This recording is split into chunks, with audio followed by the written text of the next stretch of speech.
Welcome, everyone, to this masterclass on Chapter 7, Regulation Organs of Mechanical Timepieces. Please take your seats and get settled.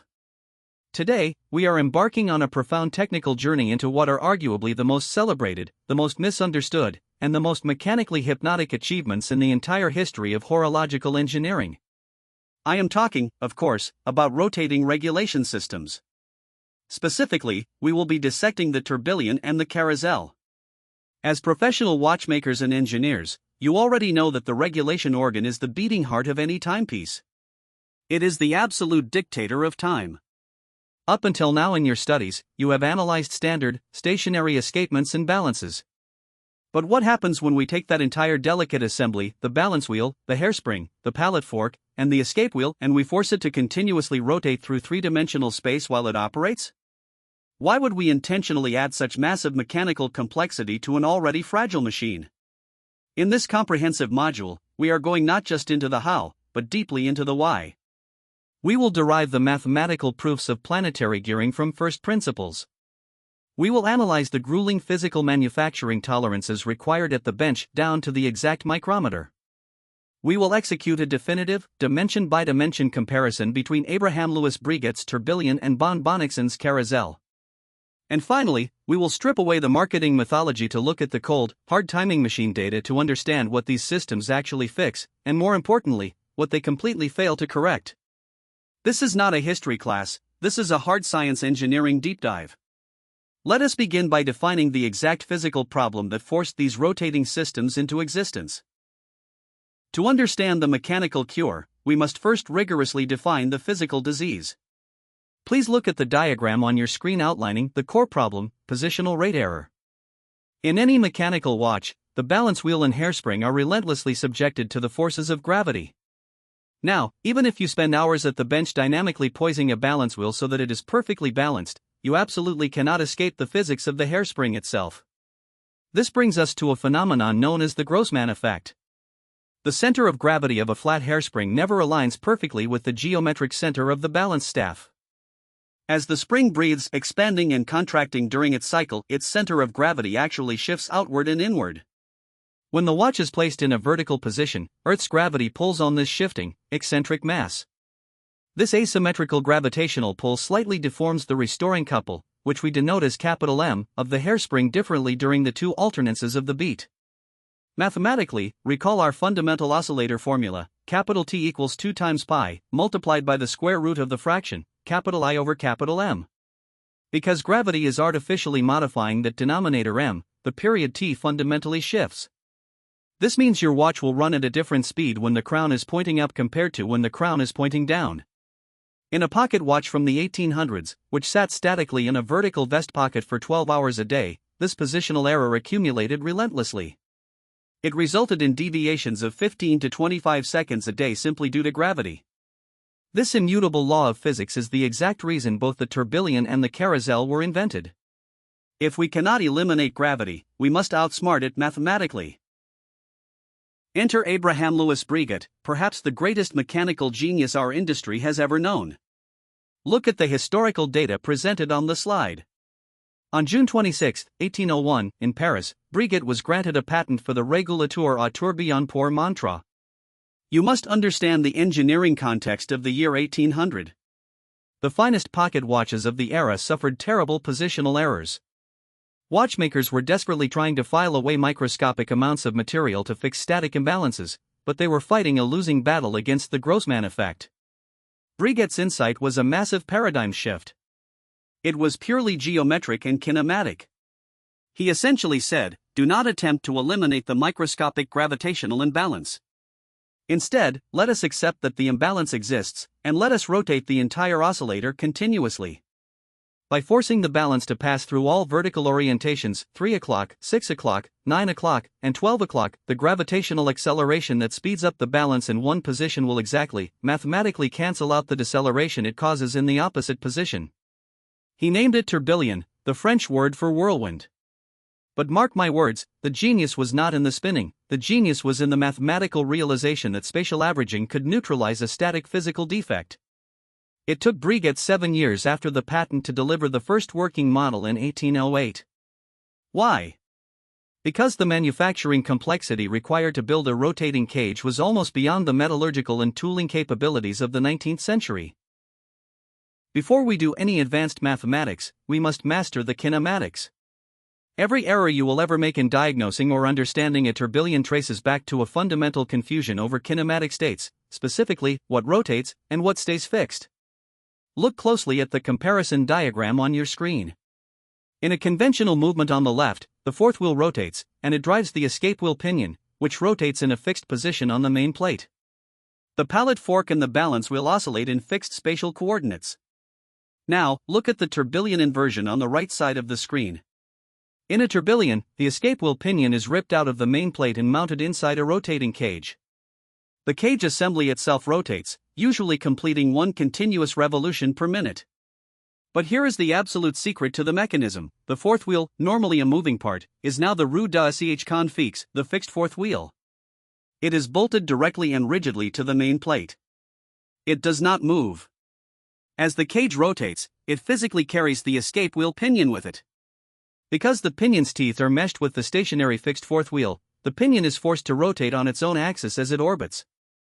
It is walking around the sun. Finally, look at the geometric absolute at the bottom, parfait coaxialité. The balance staff axis and the cage rotation axis must share the exact same center line.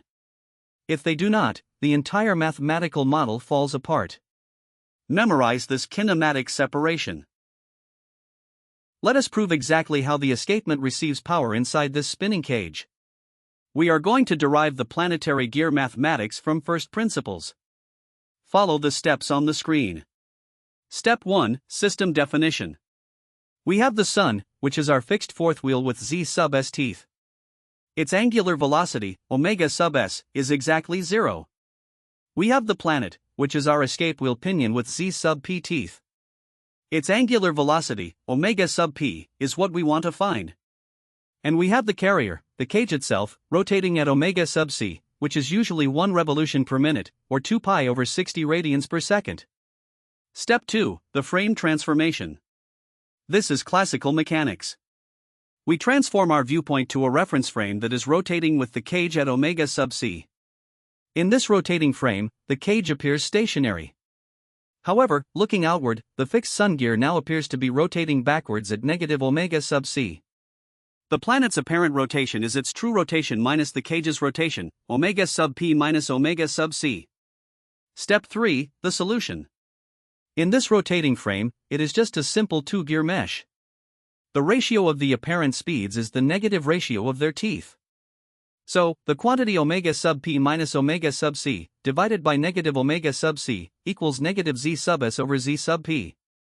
If you multiply both sides by negative omega sub c and move omega sub c over, you arrive at the master formula: omega sub p equals omega sub c times the quantity, 1 plus z sub s over z sub p. This proves mathematically that the escape will rotate significantly faster than the cage, entirely driven by the act of walking its planetary orbit around the stationary sun gear. This formula governs every tourbillon you will ever service. Now that we understand the kinematics, let us look at the physical architecture. You are looking at a cross-section of the cage. This is where high theory meets the brutal reality of the watchmaker's bench. The cage is comprised of 4 primary structural elements. First, the cage body, or corps de cage. This is the main structural ring that carries all the internal escapement components. Historically made of brass or steel, modern Haute Horlogerie demands titanium to reduce mass. It must be absolutely rigidly inflexible; any flex will destroy internal alignments. Second, the cage bridge, or pont de cage. This is the upper structural member that supports the balance cock and houses the critical upper pivot seat. Third, the cage arbor, or axe de cage. This is the central shaft defining the axis of rotation. Notice how it passes straight down through the hollow center of the fixed fourth wheel without touching it. The tolerance requirement here is terrifying. The shaft must be perfectly straight to within 2 micrometers. Finally, the cage driving pinion at the base. It receives energy from the intermediate wheel of the gear train to spin the entire assembly. Read the manufacturing reality at the bottom. The cage is parasitic rotating mass. It adds no energy, it only consumes it. Therefore, the ultimate design imperative for any horological engineer is to achieve the minimum possible weight while preserving absolute structural rigidity to guarantee the coaxiality we discussed earlier. Let us dive deeply into the most demanding structural requirement of Breguet's invention, the coaxiality imperative. In French, parfait coaxialité. Look at the diagram, specifically the glowing red center line. We have two distinct mechanical axes that must share the exact same geometric centerline in three-dimensional space. Axis 1 is the balance staff axis, the microscopic pivot around which the balance wheel oscillates. Axis 2 is the cage rotation axis, the pivot points around which the massive cage assembly revolves. The lateral distance between these two axes, denoted as x, must equal exactly 0. Read the tolerance limit in the red box. In modern manufacturing, to prevent destructive wobble, parasitic vibrations, and severe chronometric errors, this state of x equals 0 must be maintained to a tolerance of plus or minus 2 to 5 micrometers. For context, a human hair is about 70 micrometers thick. We are aligning heavy, rotating parts to a tiny fraction of a hair's breadth. This demands absolutely flawless jewel-bearing placement across separate bridge components, the main plate at the bottom and the upper barrette bridge at the top. If a watchmaker slightly misaligns the upper bridge by tightening a screw unevenly, the cage arbor tilts, the coaxiality is broken, severe friction is introduced, and the positional averaging mathematics are instantly compromised.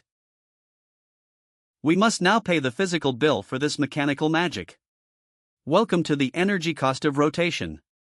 You cannot add a spinning metal cage to a watch gear train without heavily taxing the mainspring. Look at the energy flow diagram on the screen.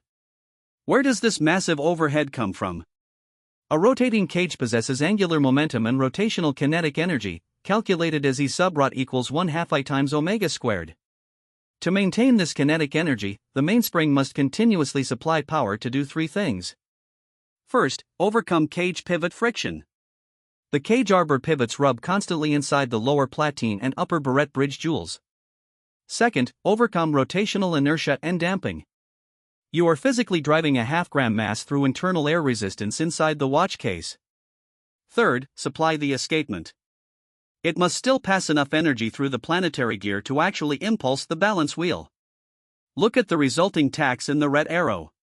A tourbillon consumes approximately 15 to 25% more energy than a conventional movement of the exact same size operating at the same frequency. This forces the case engineer into a zero-sum choice. You must either equip the movement with a massive mainspring barrel, which takes up valuable physical space and thickens the watch, or you must accept a significantly reduced total power reserve. A movement that runs for 48 hours without a tourbillon might only run for 38 hours with one. Physics always demands its payment. As the 19th century progressed, the immense difficulty of manufacturing coaxial tourbillons frustrated watchmakers globally. Enter Bonniksen in 1892, an engineer working in Coventry, England. Bonniksen looked at Breguet's coaxial imperative, that punishing requirement that x must equal exactly 0, and asked a brilliant, pragmatic question: is perfect coaxiality actually necessary to achieve positional averaging? His answer was the Carrousel, and his geometric paradigm is shown on the right side of your screen. Notice the fundamental geometric departure. In a Carrousel, the balance staff axis is deliberately not coaxial with the rotating platform's axis. The balance wheel is mounted eccentrically. It is physically offset from the center by a measurable distance, x. Look at the key distinction summary. For the tourbillon, x equals 0 is a fundamental, rigid design requirement. For the Carrousel, x is greater than 0 is a deliberate design choice. Bonniksen traded the theoretical kinematic purity of the tourbillon for profound manufacturing pragmatism. By separating the axes, the watchmaker no longer had to fight the 2-micrometer coaxial tolerance. They could use standard gear train tolerances, drastically reducing the time, cost, and skill required to build a rotating regulator, while theoretically achieving the exact same chronometric benefit. Let us see how the balance moves in this offset state. Because the balance is offset by distance x, it experiences dual kinematics. Look at the diagram mapping the two simultaneous motions in space. As the textbook describes it, the balance and its bridge revolve exactly like a wooden horse on a merry-go-round. Motion 1 is the oscillation. This is the fast motion. The balance angularly oscillates back and forth about its own offset staff axis. It operates at a standard frequency, perhaps 3 Hz or 21,600 vibrations per hour, giving a period of 1/3 of a second. It is driven purely by the hairsprings restoring coupled capital M. This is the primary timekeeping motion, the actual tick and the tock. Simultaneously, we have motion 2, orbital revolution. This is the slow orbital motion. The entire balance wheel translates through space, physically orbiting the platform's central axis at radius x. Historically, carousels rotated very slowly, taking 30 to 60 minutes per revolution, though modern high-performance equivalents can easily achieve the 1 revolution per minute speed of a tourbillon. This slow orbit is the error-averaging motion. It is vital to understand that these two motions are mechanically independent. The fast oscillation does not care that it is being slowly translated through space. Because it still visits every single vertical orientation over the course of its orbit, the positional errors still average out to exactly 0. Now, you might think that because the carousel looks so different and has an offset balance, its drive mechanism must be completely different. This is a massive misconception. Look at the carousel's planetary drive schematic on your screen. Despite the profound ideological split over coaxiality, the mechanical drive principle of the carousel is mathematically identical to the tourbillon. We still have the stationary sun gear, the fixed fourth wheel, Z sub S, rigidly bolted to the main plate. We still have the planet gear, the escape wheel pinion, Z sub P, mounted on the platform. As the platform rotates, the planet gear is forced to walk around the stationary sun. Look at the mathematical unity box. The exact same planetary gear formula governs the escape wheel's rotation, omega sub p equals omega sub c times the quantity, 1 plus z sub s over z sub p. If you have mastered the tourbillon drive calculation, you have already mastered the carousel. The physical difference lies solely in how the power is routed.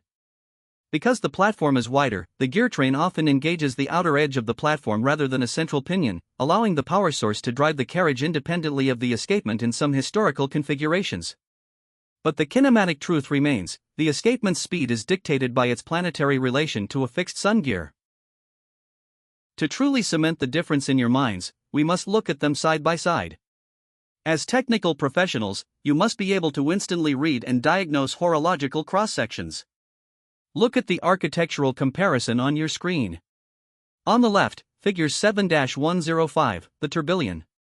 Look closely at the cyan centerline passing vertically through the mechanism. Notice how a single, unbroken vertical centerline is shared flawlessly by both the cage arbor at the bottom and the balance staff at the top. The drive enters via the intermediate wheel directly to the central cage pinion.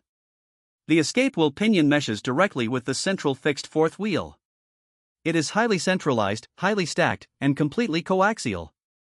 On the right, figure 7-107, the carousel. Immediately, your eyes should spot the red dimension X at the top. Notice the two distinct vertical centerlines separated by that offset distance X. The central axis exclusively supports the platform arbor. The offset axis exclusively supports the balance staff. The platform rotates like a wooden horse on a merry-go-round, physically carrying the balance through a spatial orbit. If an examiner ever hands you a blueprint and asks you to identify the system, look for the centerlines. One axis means tourbillon. Two axes separated by X means carousel.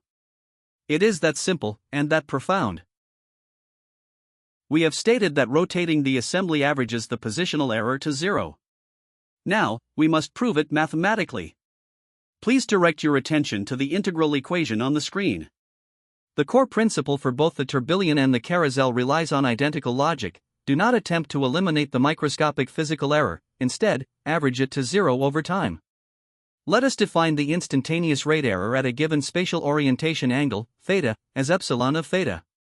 If the rotation of the system is uniform, meaning the cage does not stall or stutter, we can integrate this error over one complete revolution. Look at the equation: epsilon bar equals 1 over 2 pi, times the integral from 0 to 2 pi of epsilon of theta d theta, equals exactly 0. Look at the physical translation graph below it. The x-axis represents the orientation angle, the y-axis is the rate error. The Grossman effect and static imbalances create a sinusoidal error curve. As the cage rotates, positive orientational deviations, for example, gaining 5 seconds a day when the dial is up and the crown is down, are mathematically, perfectly cancelled by the negative orientational deviations, losing 5 seconds a day when the crown is up on the exact opposite side of the 360-degree rotation.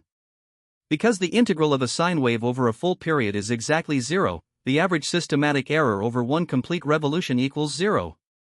This mathematical proof holds absolutely true whether the balance is spinning in the center like a tourbillon, or orbiting at a radius x like a carousel. However, we must address the physics of that offset x in the carousel. By moving the balance off-center, we introduce a new variable. Let us quantify the cost of non-coaxiality. Look at the vector diagram on the screen. Here is the physics question: because the carousel's balance translates through space at a radius x, it generates an outward centrifugal acceleration vector, labeled a sub c.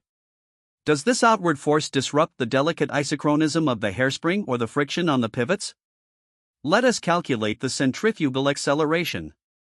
The formula is a sub c equals omega sub c squared times x. Let's assume a modern 1-minute carousel. Omega sub c is 1 revolution per minute, which is 0.1047 radians per second. Let the offset x be a substantial 5 mm, or 0.005 meters. Therefore, a sub c equals 0.1047 squared, times 0.005. The result is 0.00000548 meters per second squared. Look at the verdict box. That acceleration is roughly 5.6 times 10 to the negative 5th g's. To put that in perspective, the centrifugal force generated by the carousel's orbit is roughly 1/20,000th of Earth's gravity. Mathematically, it exists. But mechanically, chronometrically, it is completely negligible. It will not distort the hairspring. Bonniksen's pragmatic compromise was entirely justified by the physics. We have reached the point where we can synthesize our technical knowledge. I have prepared a definitive 12-dimension matrix comparing the tourbillon and the carousel. We will cover the first 6 dimensions on this slide. Dimension 1, coaxiality requirement. The tourbillon demands an absolute requirement of x equals 0. The carousel utilizes a deliberate offset where x is greater than 0. Dimension 2, inventor and patent. Breguet in 1801 for the tourbillon, Bonniksen in 1892 for the carousel. Dimension 3, balance motion. In the tourbillon, the balance rotates in place, a pure spin. In the carousel, it translates through space in an orbit. Dimension 4, historical rate. Tourbillons were historically fast, standardized at 1 minute. Carousels were traditionally slow, taking 30 to 60 minutes, though modern ones can match the 1-minute rate. Dimension 5, escapement drive.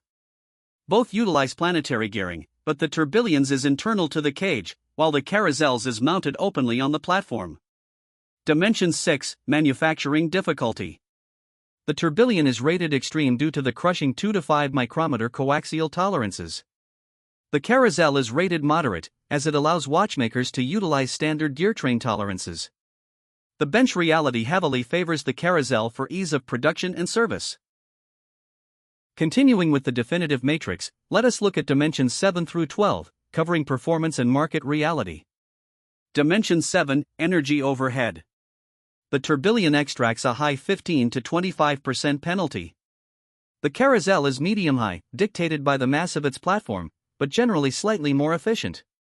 Dimension 8, display capability. A 1-minute tourbillon arbor easily doubles as a sweeping seconds hand. A traditional carousel arbor is usually too slow for seconds, requiring auxiliary gearing. Dimension 9, positional fix. Both are excellent. The tourbillon provides fast averaging, while the traditional carousel provides slow but mathematically complete averaging. Dimension 10, inertial symmetry. The tourbillon is perfect, the mass is symmetric around the axis. The carousel is highly asymmetric, requiring heavy counterweights on the platform to balance the offset escapement. Dimension 11, aesthetic impact. The tourbillon provides a highly dynamic, centralized, hypnotic 3-dimensional swirl. The carousel provides an eccentric, mechanical theater that is flatter and less dramatic. Dimension 12, historical status.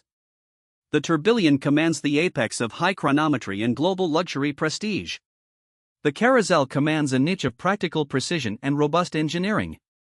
This matrix reveals the ultimate paradox: the Carrousel is pragmatically superior to manufacture and service, yet the Tourbillon entirely dominates the luxury market. In Haute Horlogerie, prestige and aesthetic drama often defeat sheer engineering pragmatism. We must now dispel a massive horological myth. Rotating regulation systems do not cure all timekeeping errors. Welcome to the limits of rotation. Look at the critical constraints box on the screen. The averaging integral we proved earlier only solves errors dependent on a vertical orientation relative to gravity. What does it fail to correct? First, isochronism defects, from section 7.3.5.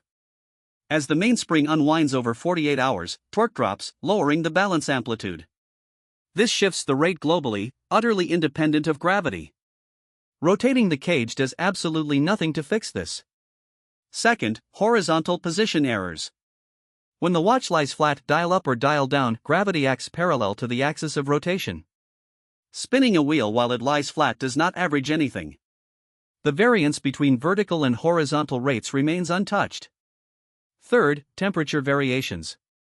Thermal expansion or contraction of the hairspring alloy acts uniformly across the system regardless of rotation angle. Fourth, magnetic disturbances. Magnetized coils will permanently alter the restoring couple M, an effect independent of the cage's spatial rotation. Finally, escapement disturbances. Inertial impacts and friction during the locking and unlocking phases happen internally, carried right along with the rotation. Never claim a tourbillon makes a watch perfectly accurate. It only fixes one specific type of gravitational error. How do we actually regulate a rotating oscillator at the bench? Look at the Watchmaker Expert M diagnostic screen schematic on the left. When you put a standard watch on a timing machine, you measure discrete deviations at 3, 6, 9, and 12 o'clock positions. Because a tourbillon cage rotates every 60 seconds, it continuously averages these positions. Therefore, the signature of success for a properly functioning tourbillon is a flat, averaged rate line in vertical testing, representing the integral of the positions, rather than scattered discrete dots. Look at the performance index, or F sub m, formula on the right. F sub m equals 0.15 times I sub max, which is isochronism error, plus 0.1 times P sub max, which is maximum positional spread, plus C, the thermal coefficient. The impact of the tourbillon is profound here. It mathematically zeroes out the P sub max component of this equation. However, if the mainspring delivers poor torque, I sub max will skyrocket. If the hairspring is standard steel, C will ruin the score. Therefore, to achieve a truly superior overall F sub m score, master watchmakers must pair the tourbillon with constant force mechanisms like a remontoir to fix I sub max, and utilize modern materials like silicon to fix C. The tourbillon cannot work alone. We must contextualize these mechanisms in the modern era. Look at the comparison between the static pocket and the dynamic wrist on the screen. Consider the historical context. Breguet engineered the tourbillon out of absolute necessity. A 19th century pocket watch spent 95% of its life static, locked in a single vertical position, crown up in a gentleman's vest. Gravity relentlessly attacked the exact same heavy spot on the balance wheel all day. In that static context, artificial spatial averaging was a chronometric lifesaver. Now consider the wristwatch reality. A wristwatch is strapped to a human arm, continuously, organically moving through all possible spatial orientations. The wearer's arm effectively acts as a multi-axis tourbillon. Because of this natural kinetic motion, the strict, theoretical chronometric supremacy of a single-axis tourbillon is heavily muted in a wristwatch. What is the modern status?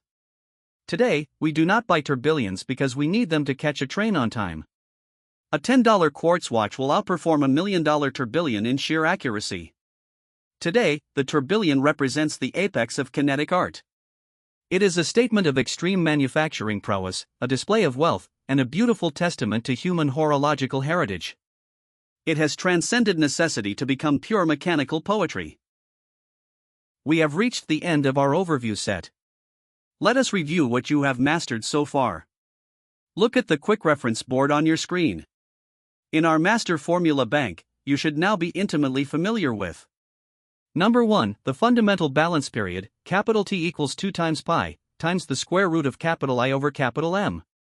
Number 2, the planetary gear drive, omega sub p equals omega sub c times the quantity, 1 plus z sub s over z sub p. Number 3, the mathematical positional averaging integral equating to exactly 0. Number 4, the centrifugal offset for the Carrousel, a sub c equals omega sub c squared times x. You have checked off critical technical milestones. You can define coaxiality where x equals 0, versus offset where x is greater than 0. You understand the absolute necessity of the fixed fourth wheel. You can quantify the 15 to 25% energy overhead tax paid by the mainspring.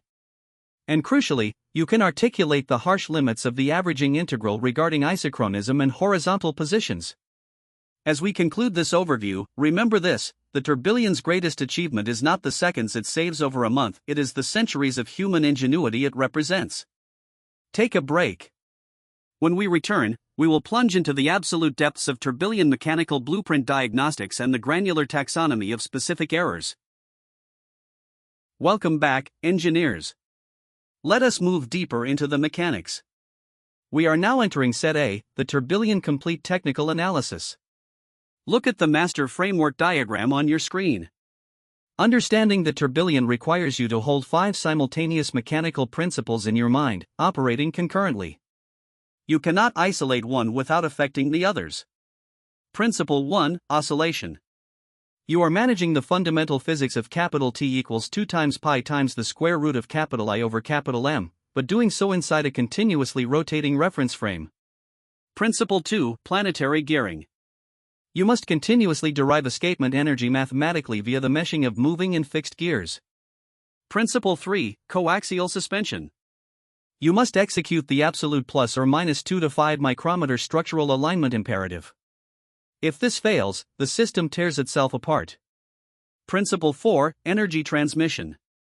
You are actively budgeting for a 15 to 25% rotational kinetic energy overhead. Every microgram matters. Principle 5, Positional averaging. You are physically manifesting a 360-degree mathematical integral to zero out gravitational bias. In this module, we will deconstruct over 30 structural components, calculate exact energy budgets, define parfaite coaxialite, and interpret complex horological blueprints. We are no longer discussing theory, we are discussing how to cut metal. Let us begin at the foundational interface of the entire mechanism. Look at the detailed cross-section of the fixed fourth wheel interface on your screen. This is where conventional horology ends and rotating regulation begins. Look at technical callout 1, the stationary sun gear, or roue d'Auch confix. Its kinematic state is strictly stationary. It is solidly, rigidly affixed to the main plate, the platine. Its sole function is to serve as the reaction point, the sun gear, that physically forces the escape wheel pinion, the planet, to rapidly rotate as the cage orbits around it.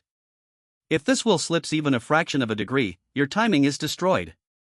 Now look at technical callout 2, the arbor intersection. Notice the topology. The rotating cage arbor runs directly through the hollow center of the stationary fixed fourth wheel. The arbor must rotate freely at 1 revolution per minute while the wheel around it remains at 0 RPM. This requires a precision plane or jeweled bearing in the fixed wheel center. Read the diagnostic risk in orange. The clearance tolerance between the spinning arbor and the fixed wheel bore is typically a mere 5 to 15 micrometers. This microscopic gap is the primary source of potential radial play, contributing directly to catastrophic coaxiality error if improperly toleranced during manufacturing. We must now conquer the mathematics of the drive. Welcome to Planetary Gear Mathematics, System Definition. The tourbillon drive is an orbital planetary gear system containing 3 primary interacting components. Look at the diagram on the screen. Component 1, the sun, or the fixed center. This is our fixed fourth wheel. We define its variable as z sub s, which represents the number of teeth on its circumference. Because it is solidly affixed to the platine, its kinematic angular velocity, omega sub s, is exactly 0. Component 2, the planet, or the orbiting pinion. This is the escape wheel pinion mounted inside the cage. We define its variable as z sub p, representing the number of leaves on the pinion. Its kinematic angular velocity, omega sub p, is currently unknown. This is the rotational speed of the escape wheel itself, which we need to derive. Component 3, the carrier arm, or the rotating frame. This is the massive cage assembly. We define its kinematic angular velocity as omega sub c. By traditional design, it completes 1 revolution per minute, meaning omega sub c equals 1 rpm, or 2 pi over 60 radians per second. To determine how fast the escapement ticks, we must solve for omega sub p based on the relationship between these three elements. Let us do the math. Follow the algebraic derivation on the screen closely. We are deriving the escape wheel angular velocity, omega sub p, using relative motion principles. Step 1. Define relative velocities. We shift our perspective to the rotating cage. The relative velocity of the planet to the carrier is omega sub p minus omega sub c. The relative velocity of the Sun to the carrier is omega sub s minus omega sub c. Since omega sub s is 0, this simply becomes negative omega sub c. Step 2. Apply the gear ratio principle. The physical mesh between the Sun and planet gears dictates that the ratio of their relative velocities equals the inverse ratio of their teeth. Therefore, the quantity omega sub p minus omega sub c, divided by negative omega sub c, equals negative z sub s over z sub p. Step 3. Substitute and solve. We have the quantity omega sub p minus omega sub c, over negative omega sub c, equals negative z sub s over z sub p. Multiply both sides by negative omega sub c. The negatives cancel out. We get omega sub p minus omega sub c equals omega sub c times the quantity z sub s over z sub p. Move omega sub c to the other side, factor it out, and you arrive at the ultimate equation. Omega sub p equals omega sub c times the quantity, 1 plus z sub s over z sub p. Conclusion: the escape will rotate significantly faster than the cage, and this speed is driven entirely by the act of its pinion walking around the stationary sun gear teeth. We know the math, now let us look at the mass. Welcome to the weight budget, mass deconstruction. Look at the component breakdown chart and pie graph on the screen. Read the design imperative at the top. Every microgram of cage weight acts as a permanent rotational energy tax on the mainspring. Let us analyze a typical wristwatch tourbillon weighing roughly 0.55 grams in total. The cage frame and bridge make up a massive 40% of the weight, around 0.22 grams. This is pure structural overhead. The balance and staff account for 22%, around 0.12 grams. This is functional mass. The escape wheel and pallet take up 15%. Sundry items like pins and screws add another 10%. The massive cage arbor adds 9%. And the delicate hairspring, collet, and stud make up a mere 4%, or 0.02 grams. Now, confront the mass overhead reality in the bottom box.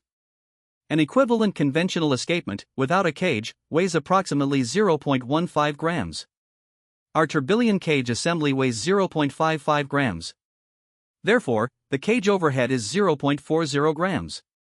Conclusion: the tourbillon adds approximately 3 times the mass of the conventional escapement it replaces. This is a brutal kinetic penalty that the mainspring must pay for every second the watch runs. We must now face the ultimate manufacturing nightmare. Look at the structural diagram on the screen outlining the geometric imperative, parfait coaxialite. This is the most technically demanding structural requirement in the entire complication. Read the absolute rule from Theory Horological section 7.12.1, il existe un parfait coaxialite de l'axe du balancier de celui de la cage.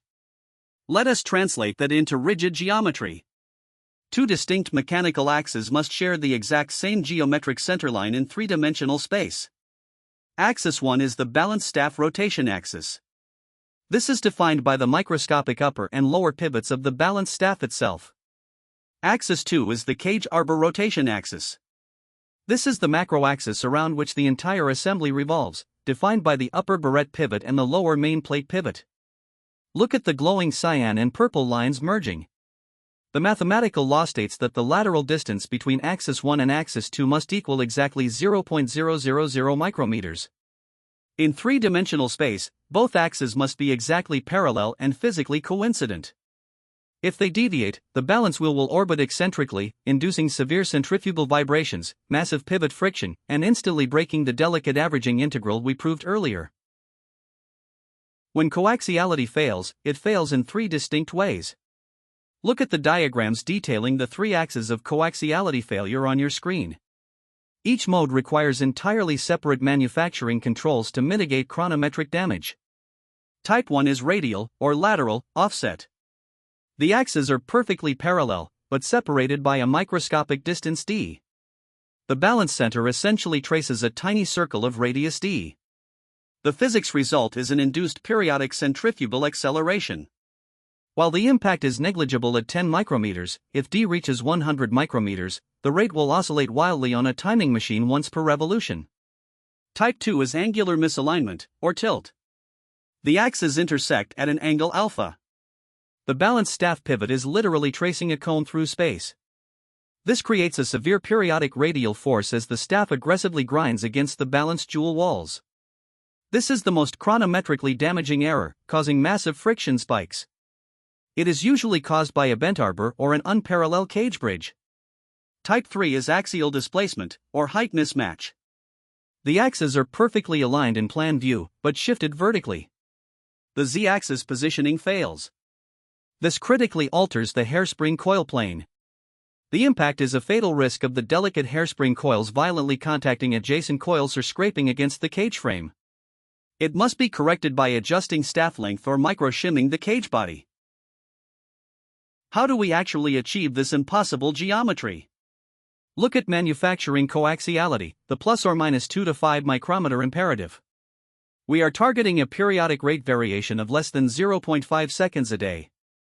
Look at the pre-CNC era on the left, prior to 1980. This was the domain of the master craftsman. The process was entirely empirical. The watchmaker assembled the cage, ran it freely, and observed the balance wobble under a 40 times magnification microscope. If it wobbled, they disassembled it, manually reamed the jewel holes by 1 micrometer, bent bridges by hand, inserted microshims, and tried again. The reality? It required 15 to 40 hours of brutal, eye-straining master craftsman fitting per single cage. The tolerance was strictly limited by human visual acuity. Look at the modern CNC era on the right. This is deterministic precision. Cage bodies are now milled from solid blocks of titanium grade 5 using 5-axis CNC machines. The pivot holes are ground on a unified setup maintaining single datum relativity. We use laser interferometers to verify the cuts. We achieve tolerances of plus or minus 2 micrometers on pilot-bearing surfaces. The reality today? Assembly occurs in climate-controlled rooms specifically to prevent thermal expansion variance from ruining the math. We achieve near-perfect mathematical coaxiality repeatably. Remember the definitional contrast: the tourbillon requires this brutal coaxiality. The Carrousel deliberately avoids it. Let us trace the power. Look at the energy budget flowchart on the screen. We are tracking roughly 100 microjoules of total stored mainspring energy through the system to see exactly where it bleeds out. Stage 1 is gear train friction. Every gear mesh from the barrel to the cage loses 0.5 to 2% efficiency. Across 3 to 4 meshes, we lose roughly 15 to 40 nanowatts. That is 3 to 8% of our total power lost before we even reach the tourbillon. Stage 2 is the massive one, cage pivot friction. This is the unique tourbillon tax. The heavy cage arbor pivots are constantly rubbing in the lower platine and upper barrette bridge jewels. Look at the friction torque equation. With a lubricated ruby on steel coefficient of 0.02 and a pivot radius of 0.1 mm, the power lost to pivot friction alone is a massive 15 to 40 nanowatts. Stage 3 is cage aerodynamic drag. The cage is literally churning through the air inside the watch case. However, look at the aero equation. Because the rotation is so slow, 1 revolution per minute, the power loss to air resistance is roughly 10 to the negative 11th watts. It is mathematically existent, but practically negligible. The dark blue arrow at the end is the remaining escapement energy. Only a fraction of the original 100 microjoules survives to actually impulse the balance wheel. Let us calculate the exact cost to the user. Look at quantifying the power reserve penalty on the screen. The permanent rotational kinetic energy tax must be continuously supplied by the mainspring. Let's assume a baseline of 100 microjoules of total stored energy. Look at scenario 1, a conventional movement. The average power consumption of the standard gear train and escapement is roughly 298 nanowatts. If we divide the 100 microjoules by 298 nanowatts, we get 335,570 seconds. That yields a healthy power reserve of exactly 93.2 hours. Now, look at scenario 2, the tourbillon movement. Due to the pivot friction and rotational kinetic energy overhead we just calculated, the average power consumption spikes to 350 nanowatts. This is a roughly 15% penalty. Divide the same 100 microjoules by the new 350 nanowatt drain, and you get 285,714 seconds. The yield drops to 79.4 hours. Look at the red warning box. The net mathematical penalty is a loss of 13.8 hours. By simply adding the rotating cage to the exact same movement, you suffer an almost 15% permanent reduction in power reserve. If you are designing a tourbillon, you must mathematically account for this drain, or the watch will die on the customer's wrist far earlier than expected. Watchmakers do not simply accept a 14-hour loss in power reserve, they fight back. Look at the mitigation strategies table on your screen. This is how we claw back power reserve through aggressive material science and architectural optimizations. Strategy 1: Titanium or carbon cages. By cutting the mass by 40%, we directly lower the moment of inertia of the cage, cutting the required rotational kinetic energy. This saves about 4 to 6 nanowatts, recovering 4 to 6 hours of power reserve. Strategy 2: The silicon escapement. Operating completely oil-free massively reduces sliding friction at the pallet stones. This is a huge gain, saving 10 to 15 nanowatts and recovering 8 to 12 hours. Strategy 3: Peripheral rim drive. Driving the cage from outer teeth instead of the center arbor greatly improves torque leverage. This saves 2 to 3 nanowatts, recovering 2 to 3 hours. Strategy 4: The brute force method, double mainspring barrels. Adding a second barrel in series simply doubles the available total energy storage, yielding massive gains of 20 to 40 extra hours. Notice the final row, the remontoir d'égalité. While it stabilizes energy delivery to ensure a perfect rate, it does absolutely nothing to save energy. In fact, driving the remontoir spring consumes slightly more power. It is an accuracy upgrade, not a power-saving strategy. We must remember that despite all the spinning infrastructure, the core timekeeping element remains unchanged. Let us review oscillator physics, inertia and couple. The tourbillon isolates the oscillator but absolutely does not alter its fundamental mechanical laws.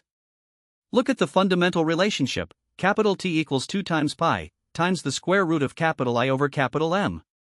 For rate stability, both the moment of inertia, capital I, and the restoring couple, capital M, must remain absolutely constant. Look at the moment of inertia design principles on the left. For a rim-dominant balance, capital I is roughly the mass of the rim times the radius of the rim squared. The engineering goal is to maximize capital I for stability. A large I yields higher angular momentum, the flywheel effect, making the spinning balance highly resistant to external shocks. For a typical 9 to 12 mm balance, the inertia is around 2.5 times 10 to the negative 9th kilogram meters squared. Look at the hairspring imperative on the right. To maintain a modern 3 Hz beat, which is a period of 0.333 seconds, with that specific inertia, we must calculate the exact required couple capital M. Rearranging the formula, M equals I times the quantity 2 pi over T squared. The math dictates the spring must precisely deliver 0.89 micronewton meters per radian of displacement. If the spring is off by a fraction, the watch fails, tourbillon or not. As master watchmakers, you must be fluent in the visual language of horological schematics. Let us practice technical diagnostics by interpreting the blueprints from Theorie Horlogique. Look at the diagrams on the screen. On the left, figure 7-103, the top view. This is the coaxiality check. The diagnostic test is simple: draw a geometric point at the absolute center of the cage body. Draw a second point at the geometric center of the balance wheel. The verification rule is absolute: both points must perfectly overlap. If they do not, the diagram depicts a massive coaxiality error. On the right, figure 7-104, the side view. This is a lateral cross-section at 3 and 9 o'clock. Follow the 7-step reading sequence. 1. The barrette bridge at the top, the fixed horizontal bar. 2. The cage arbor, the central shaft seated in jewels. 3. The fixed fourth wheel at the bottom, notice how the arbor passes cleanly through it. 4. The cage body pillars connecting the structure. 5. The balance staff inside the cage. Notice how it must share the exact centerline with the arbor in step 2. 6. The flat hairspring coil beneath the balance cock. 7. The regulator arm defining the active spring length. Memorize this architecture. You cannot repair what you cannot read. Let us take our blueprint reading to the master level. Look at figure 7-105, the kinematic cross-section. We are interpreting the flow of energy and the points of kinematic isolation. Question 1. Where does drive energy actually enter the rotating frame? Look at the cyan arrows. Trace the intermediate wheel meshing with the cage pinion, or driving ring, at the very base of the cage. This gear mesh is the sole, singular source of omega sub c, the cage rotation speed. Question 2. What is the only connection between the rotating interior and the fixed exterior? Look at the orange arrows. Locate the escape wheel pinion inside the cage meshing radially with the teeth of the fixed fourth wheel. This precise mesh point is the locus of the planetary gear action, deriving omega sub p. If this mesh breaks, the escapement free spins into chaos. Question 3. How is parfaite coaxialite proven in this specific draft? Look closely at the vertical axis line. You must verify that a single, unbroken vertical center line passes cleanly through both the cage arbor at the bottom and the balance staff at the top. There is absolutely zero horizontal offset, x equals 0. This diagram is the holy grail of tourbillon mechanical understanding. We must now apply our error taxonomy to the rotating frame. Look at Taxonomy of Errors Part 1, the absolute corrections. These are the gravitational flaws the tourbillon successfully destroys. The governing equation is at the top, epsilon bar equals 1 over 2 pi, times the integral from 0 to 2 pi of epsilon of theta d theta, equals exactly 0. Error 1, static positional unbalance. Nature, mass eccentricity in the balance rim creates a gravitational torque, pulling the heavy spot down. Is it orientation dependent? Yes. The error varies sinusoidally with the cage angle theta. The tourbillon effect, IT, corrects it. By spinning the heavy spot through all 360 degrees, the tourbillon reduces the vertical positional spread from a devastating 5 to 15 seconds a day down to less than 0.5 seconds a day. Error 2, the Grossman effect. Nature, as the hairspring breathes, its center of gravity shifts off the main axis, asymmetrically modifying the restoring couple M under gravity. Is it orientation dependent? Yes. The gravity vector relative to the spring center of gravity varies as the cage rotates. The tourbillon effect, IT, corrects it. Because it is orientation dependent, the shifting center of gravity error is mathematically averaged to 0 alongside the static unbalance. But the tourbillon is not a magic wand. Look at Taxonomy of Errors Part 2, the blind spots.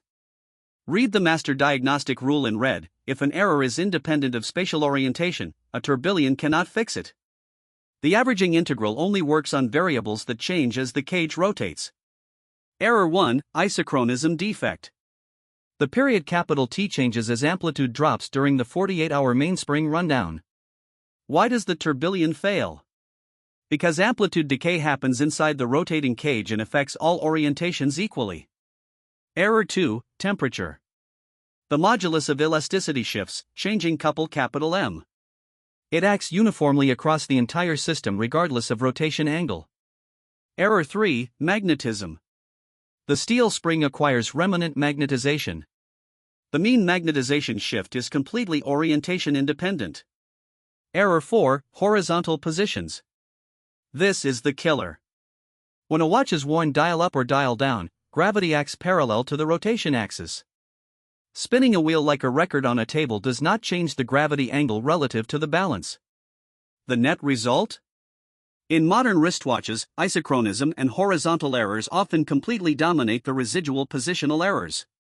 To solve these blind spots, engineers are forced to use remontoirs for isochronism or brutally complex multi-axis cages for horizontal errors. How do we prove the mechanics are working at the bench? Look at diagnostics, interpreting the timing machine. We are translating physical cage mechanics into acoustic data. Look at the success graph on the top left. The signature of success is vertical clustering. The expected pattern is that all vertical positions 3, 6, 9, and 12 o'clock show rates tightly clustered within a 1 to 2 seconds per day variance. Meaning, the mathematical averaging integral is functioning perfectly. The cage is uniform. Now look at the failure graph on the bottom left. If the spread is greater than 3 to 5 seconds a day, you have a diagnostic failure. Failure mode 1, cage rotation non-uniformity. Microfriction causes the cage to slightly hang or slow down at certain angles. The averaging math breaks down because the integral is no longer uniform. Action, you must tear down and inspect the cage pivot bearings. Failure mode 2, incomplete rotations. The gear mesh is catching, showing massive rate irregularity. Action, verify the driving wheel clearance.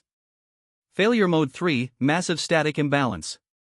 The base error of the balance wheel is so violently large that it exceeds the temporal averaging capacity of the 60-second rotation. Action, you must dynamically poise the balance wheel with timing screws before reinstalling. We must objectively quantify the improvement. Look at performance metrics, the F sub M index. We are calculating the chronometric yield of adding a tourbillon using the official performance index equation. The formula, F sub M equals 0.15 times I sub max, which is isochronism error, plus 0.1 times P sub max, which is positional spread, plus C, the thermal coefficient. Lower scores are better. Look at the data table. Without a tourbillon, isochronism is 6 seconds a day. The positional spread is a massive 18 seconds a day. The thermal coefficient is 0.5. The calculation yields 0.90 plus 1.80 plus 0.5. The final F sub M score is 3.20. With a tourbillon, isochronism remains exactly 6 seconds a day. Remember, the tourbillon doesn't fix this.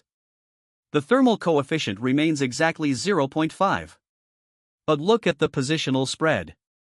The averaging integral crushes P sub max down to just 2 seconds a day. The new calculation yields 0.90 plus 0.20 plus 0.5. The new final F sub M score is 1.60. The takeaway is undeniable: the tourbillon dramatically improves the F sub M index, cutting it perfectly in half. But it achieves this entirely and exclusively by crushing the P sub max component. The other errors remain stubbornly intact. Let us look at the brutal realities of the workshop floor. Look at manufacturing realities, tolerances, and metallurgy. We are looking at the physical execution of theoretical mathematics. Phase 1, Cage Component Machining.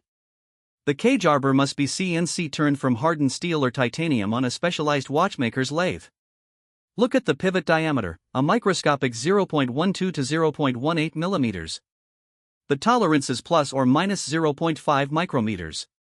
The ovality must be less than 0.2 micrometers.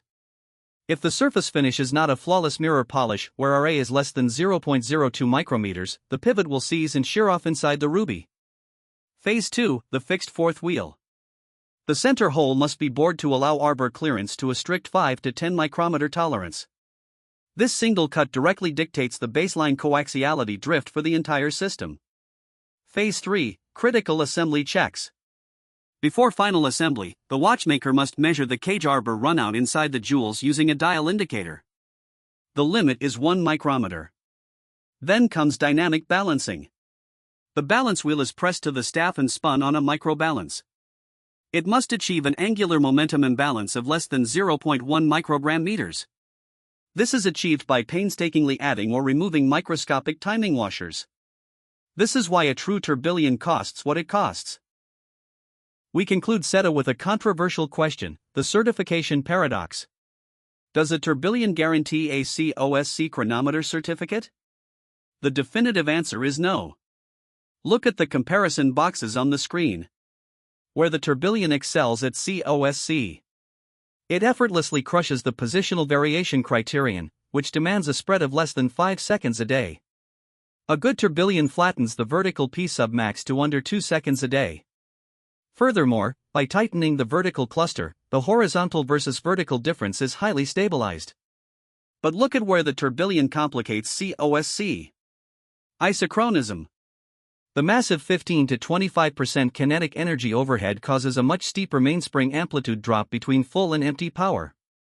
This directly amplifies the isochronism spread, risking a failure on the daily variation metrics. Furthermore, the increased structural mass of the cage can introduce friction variances under thermal load during the 8° to 38° Celsius test phases. The conclusion: a poorly regulated tourbillon will fail a COSC test, while a meticulously regulated, standard, mass-produced movement will pass. The tourbillon uniquely and brilliantly solves only one of COSC's 7 criteria. It is a surgical scalpel, not a universal cure. Welcome back to the lecture hall, engineers. Before we leave the traditional single-axis tourbillon and move to the Carrousel, we must address one final, brutal kinematic consequence: the fast-beat variant. Look at the exponential growth curve on your screen. What happens when we accelerate the averaging integral? Instead of the standard 60-second rotation, which is 1 revolution per minute, modern avant-garde watchmakers sometimes utilize a 24-second tourbillon, rotating at 2.5 revolutions per minute. The theoretical benefit is obvious: you achieve more averaging cycles per minute, resulting in a faster cancellation of positional errors during brief wearing periods. But look at the energetic reality, which I call the square law penalty. The kinetic energy equation dictates that rotational energy, E sub rot, equals 1/2 capital I times omega squared. A standard 60-second cage operates at an angular velocity of 0.105 radians per second. A 24-second cage operates at 0.262 radians per second. Because omega is squared in the energy equation, the multiplier is not linear. 0.262 divided by 0.105, all squared, equals a massive 6.25 times increase in kinetic energy overhead. Read the conclusion box. Accelerating the cage to 24 seconds brutally increases the kinetic energy overhead by a factor of 6.25. The power reserve reduction penalty drops from a manageable 14 hours to a catastrophic 20+ hours. If you design a fast-beat tourbillon, you are mathematically mandated to utilize specialized multi-barrel mainspring architectures just to keep the watch running for a standard 2 days. Physics offers no free lunches. We now turn our attention to part 3 of our study, the Carrousel. Welcome to the realm of engineering pragmatism. Please direct your attention to the beautiful top-down blueprint of the mechanism on your screen. I want to open this module with a defining quotation from the original French text of Theorie Horloger, section 7.12.2, on peut considérer que le balancier un tourne à la manière d'un cheval de bois sur la plateforme d'un manège. Translated, this means, we can consider that the balance and its bridge revolve like a wooden horse on a merry-go-round platform. This is the perfect visualization of the kinematics we are about to study. Our module objectives are strict. You will master the dual motion geometry and planetary kinematics of this system. You will understand the critical geometric offset, X, and why it horrified traditionalists but delighted pragmatic engineers. You will deconstruct structural blueprints, differentiating them from the tourbillon at a glance. We will execute the definitive 12-dimension comparative diagnostic matrix between the two systems. And finally, we will analyze the manufacturing tolerances that prove why the Carrousel is an unsung triumph of rational production engineering. Let us step into Bonniksen's mind. To understand the Carrousel, you must understand the man who invented it and the engineering insight that drove him. Look at the comparative diagrams on your screen, the tourbillon constraint on the left, and Bonniksen's Carrousel solution on the right. In 1892, a Danish-born watchmaker working in Coventry, England, named Bonniksen, investigated the core vulnerability of Breguet's tourbillon. He asked the fundamental engineering question: is perfect coaxiality, this excruciating requirement that X must equal exactly 0, actually necessary for positional averaging to work? His answer was a definitive, mathematically proven no. Look at the tourbillon constraint on the left. It strictly requires the balance axis and the cage rotation axis to be perfectly coaxial. This demands microscopic alignment of cage components to plus or minus 2 to 5 micrometer tolerances, driving up cost, demanding extreme skill, and resulting in immense pivot fragility. Now look at the Carrousel solution on the right. Bonniksen deliberately separated the axes. He mounted the balance off-center at a physical distance x on a flat rotating platform. Bonniksen happily accepted a microscopic centrifugal acceleration, roughly 56 microgs, in exchange for a massive, profound reduction in manufacturing complexity. He realized that as long as the balance will continuously visit at every spatial orientation, the averaging integral would still perfectly zero out the gravitational errors. Let us examine how this theoretical shift completely transforms the physical architecture. Look at the transition from a three-dimensional cage to a two-dimensional platform on the screen. On the left, we have the 3D enclosed cage of the tourbillon. Notice the vertical pillars connecting the lower plate to the upper barrette bridge. The balance wheel is completely entombed within this three-dimensional volume. It is highly complex to machine, difficult to balance dynamically, and poses a total nightmare for regulation access. On the right, we have the 2D open platform of the Carrousel. The architecture has been entirely flattened. It is a disc-shaped rotating carrier. Look at the geometry and specs. It is significantly flatter than a 3D cage, with a mass of roughly 0.4 to 0.6 grams, structurally lighter because it entirely lacks the heavy upper bridges and vertical pillars. The central axis pivots cleanly between the platform bridge above and the main plate below. Read the open design advantage box. Because there is no enclosure, the balance, the pendulancii, the hairspring, and the escapement are mounted entirely and openly on the top surface. For a watchmaker at the bench, this is a revelation. You have direct access. You can regulate the active length of the hairspring directly without specialized, angled cage penetrating tools. You can even remove the balance assembly entirely while the platform remains installed in the movement. It is a masterpiece of modular pragmatism. We must now quantify the physical cost of this architectural freedom. Look at the defining metric, deliberate non-coaxiality, denoted as x is greater than 0. In a tourbillon, x equals 0 is a fundamental, rigid design requirement. In a Carrousel, the balance staff axis is strictly not coaxial with the platform rotation axis. It is offset by a horizontal distance x. This geometry literally forces the entire balance assembly to physically orbit the central axis through space, exactly like the Earth orbiting the Sun. Look at the math on the right, the centrifugal consequence. Because the balance is offset, its center of mass experiences continuous centrifugal acceleration. The formula is a sub c equals omega squared times x, which expands to 2 pi over 60, all squared, times x. Let us calculate this for a severe offset of x equals 5 mm, rotating at the standard 1 revolution per minute. The acceleration, a sub c, equals approximately 5.6 times 10 to the negative 5 meters per second squared. The verdict? This force translates to roughly 56 microgs. It is structurally, kinematically, and chronometrically negligible. It is not strong enough to perturb the delicate coils of the hairspring, nor will it disrupt the locking and unlocking friction of the escapement pallet stones. The mathematical ghost of centrifugal force terrifies traditionalists, but the physics completely vindicate Bonniksen's design. Because of this offset, the balance wheel in a Carrousel is actually performing two entirely separate physical actions at the exact same time. Welcome to dual kinematics, oscillation plus orbital revolution. Look at the two diagrams breaking down these simultaneous motions. On the left, we have motion 1, oscillation. This is the timekeeping motion. The balance angularly oscillates back and forth about its own offset staff axis. It operates at a standard frequency, perhaps 3 Hz or 21,600 vibrations per hour, giving a period of 1/3 of a second. It is driven purely by the hairsprings restoring couple capital M. This is the primary timekeeping motion, the actual tick and the tock. Simultaneously, we have motion 2, orbital revolution. This is the slow orbital motion. The entire balance wheel translates through space, physically orbiting the platform's central axis at radius x. Historically, Carrousels rotated very slowly, taking 30 to 60 minutes per revolution, though modern high-performance equivalents can easily achieve the 1 revolution per minute speed of a tourbillon. This slow orbit is the error-averaging motion. It is vital to understand that these two motions are mechanically independent. The fast oscillation does not care that it is being slowly translated through space. Because it still visits every single vertical orientation over the course of its orbit, the positional errors still average out to exactly 0. Now, prepare to unlearn a common horological myth. Many believe that because the Carrousel has a different geometry, it must have a totally different drive mechanism. Look at the planetary drive mathematics schematic on your screen. Despite the profound ideological split over coaxiality, the mechanical drive principle of the Carrousel is mathematically identical to the Tourbillon.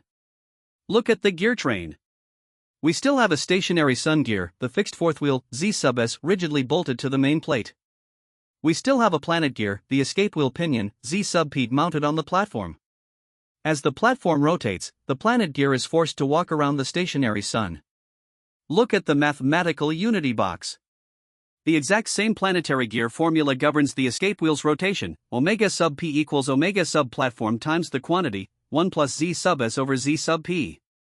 If you have mastered the tourbillon drive calculation, you have already mastered the Carrousel. The physical difference lies solely in how the power is routed.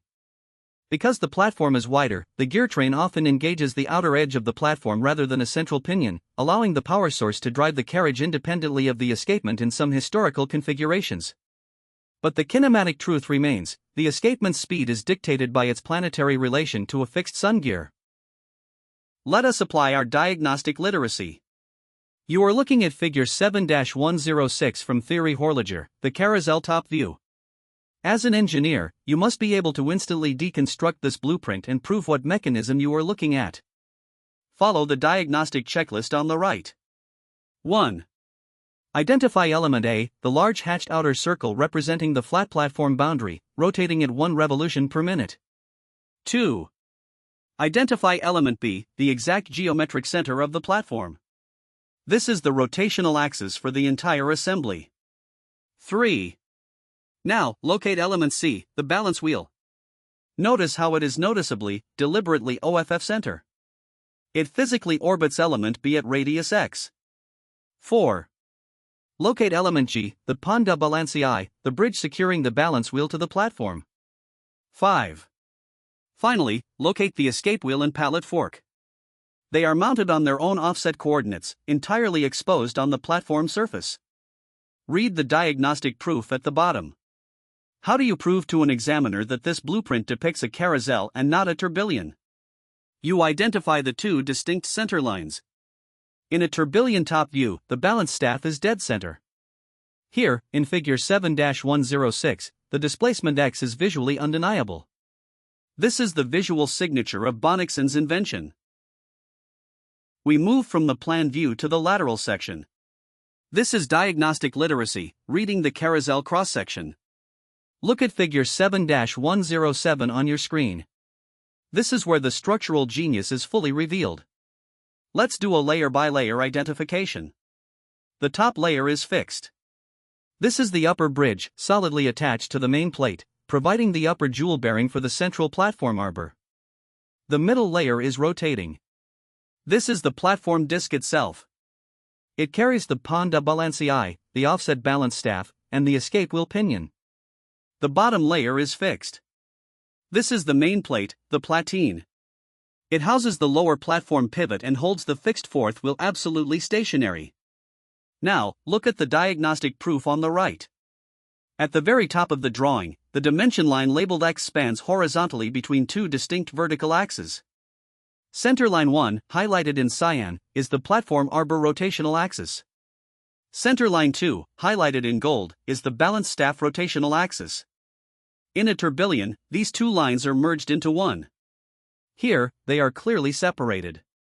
Trace the energy path. The gear train rotates the platform about the cyan axis. This forces the escape pinion to orbit the fixed wheel, spinning the escape wheel. The escape wheel drives the pallet fork, which impulses the balance wheel, causing it to oscillate about the gold axis. Two axes, perfect harmony. We must now mathematically verify that Bonniksen was right. Does an orbiting balance correct gravity errors as effectively as a center spinning balance? Look at the positional error averaging equations on the screen. On the left, we have the center spinning balance of the tourbillon, where x equals 0. On the right, the orbiting balance of the Carrousel, where x is greater than 0. The fundamental equation governing both is the integration of the instantaneous positional error, epsilon of theta, over a full 360-degree rotation. Epsilon bar equals 1 over 2 pi, times the integral from 0 to 2 pi of epsilon of theta d theta, equals 0. As the platform rotates through 360 degrees, the balance physically visits every possible orientation relative to gravity. Because the centrifugal force is negligible, the function epsilon of theta is mathematically identical whether the balance rotates in place or orbits at a radius. Read the practical significance box.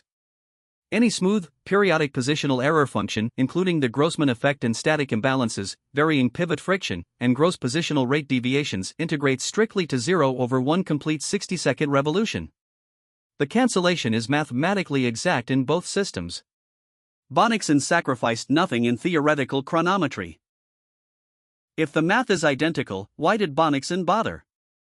Welcome to bench reality, the manufacturing cost of coaxiality. Look at the tolerance comparisons on the screen.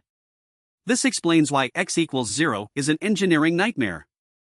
On the left, the coaxial nightmare of the tourbillon constraint.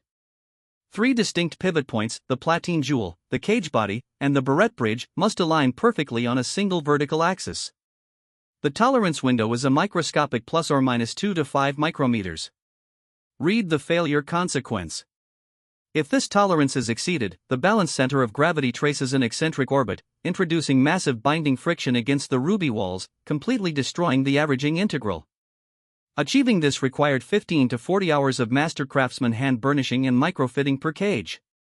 On the right, the Carrousel advantage, utilizing independent pivots. Because x greater than 0 is a deliberate offset, there is absolutely no coaxiality requirement between the balance staff and the platform arbor. They are completely independent mechanical domains. The tolerances? A watchmaker can utilize standard Swiss movement tolerances of plus or minus 20 to 50 micrometers. If the offset x varies slightly during manufacturing, the centrifugal acceleration changes imperceptibly, but the mechanism functions flawlessly. The bottom line, Bonniksen engineered the need for extreme human microprecision completely out of the design. He replaced artisanal suffering with rational engineering. Let us translate theoretical geometry into workbench economics. Look at the assembly tolerances and component density table on the screen. This is the true business case for the Carrousel. Compare the manufacturing steps. Component machining, tourbillon takes 20 to 35 hours. Carrousel takes 12 to 20 hours because the 2D parts are vastly simpler to mill. Coaxiality fitting, tourbillon demands 15 to 40 hours of punishing, microscopic adjustment. Carrousel demands 0 hours. It is simply not required. Shock device fitting, tourbillon requires 4 to 8 hours due to the complex 3D cage geometry. Carrousel requires 2 to 4 hours. Final regulation, tourbillon takes 6 to 12 hours due to difficult access. Carrousel takes 4 to 8 hours due to direct, open access. Total skilled bench labor, a tourbillon consumes 45 to 95 hours. A Carrousel consumes only 18 to 32 hours. Look at component density and economic impact at the bottom. A tourbillon cage relies on a 60 to 120 part high-density 3D assembly, plagued by high-quality control rejection rates. The Carrousel uses a 40 to 80 part 2D open assembly where standard tolerances drastically reduce scrap. Assuming standard master watchmaker rates of 225 Swiss francs per hour, the Carrousel reduces skilled labor costs by 30 to 50% compared to an equivalent tourbillon. It is a triumph of production efficiency. We must also compare the power drain. Look at the energy budget analysis, kinetic overhead on the screen. We are comparing mass, inertia, and power reserve impact. Every rotating regulation system steals energy from the gear train, reducing the total power reserve and balance amplitude. But they do not steal equally. Step 1, rotational kinetic energy, E sub rot equals 1/2 capital I times omega squared. The tourbillon relies on a heavier 3D cage, with a mass around 0.3 to 0.8 grams. The Carrousel relies on a lighter 2D platform, around 0.2 to 0.5 grams. The flat disc design of the Carrousel inherently requires less material, resulting in a lower moment of inertia capital I.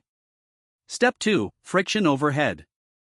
The tourbillon introduces 4 extra pivot friction points, the upper and lower cage arbors, plus the complex bridge interactions.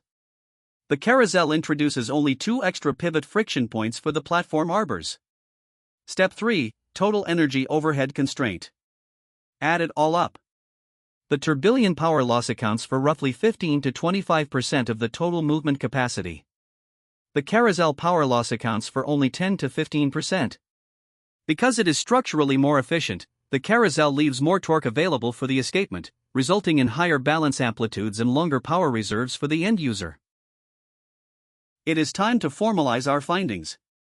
Look at the definitive comparison matrix, Part 1, focusing on core geometry and mechanics. Memorize this table. Dimension 1, positional correction. Tourbillon is exact, epsilon bar equals 0. Carrousel is equally exact. Advantage, equal. Dimension 2, geometry of balance. Tourbillon is perfectly at the center. Carrousel is offset, generating 56 micro-Gs of centrifugal force. Advantage, tourbillon, but strictly in the theoretical, mathematical realm. Dimension 3, carrier structure. Tourbillon is an enclosed 3D cage. Carrousel is an open, flat 2D platform. Advantage, Carrousel, for sheer simplicity. Dimension 4, suspension and pivots. Tourbillon requires 2 pivots with a strict plus or minus 2 to 5 micrometer coaxiality constraint. Carrousel requires 2 pivots with non-critical standard runout. Advantage, Carrousel. Dimension 5, drive mechanism. Both utilize the identical planetary gear formula. Advantage, equal. Dimension 6, seconds display. The cage arbor directly drives the hand in the tourbillon, and the platform arbor does the same in the Carrousel. Advantage, equal. Read the bench note. Despite the massive market prestige of the tourbillon, the Carrousel matches it in absolute kinematic output while utilizing a far more robust, error-tolerant carrier architecture. Let us complete the analysis. Look at the definitive comparison matrix, Part 2, focusing on performance, manufacturing, and dynamics. Dimension 7, manufacturing. Tourbillon demands 45 to 95 hours of very high difficulty labor. Carrousel demands 18 to 32 hours of high difficulty labor. Advantage, Carrousel. Dimension 8, energy overhead. Tourbillon is heavier, taxing 15 to 25%. Carrousel is lighter, taxing 10 to 15%. Advantage, Carrousel. Dimension 9, accuracy performance. Both systems reduce vertical positional maximums down to an identical 1 to 3 seconds per day. Advantage, equal. Dimension 10, shock resistance. The tourbillon relies on a fragile 3D leverage architecture. The Carrousel relies on a highly robust flat disk base. Advantage, Carrousel. Dimension 11, regulation access. Tourbillon regulation is extremely complex, requiring specialized cage entry tools and momentary stopping. Carrousel offers direct, top-down access using standard raquette tools. Advantage, Carrousel. Dimension 12, market prestige. The tourbillon is the apex luxury asset with a hypnotic 3D swirl.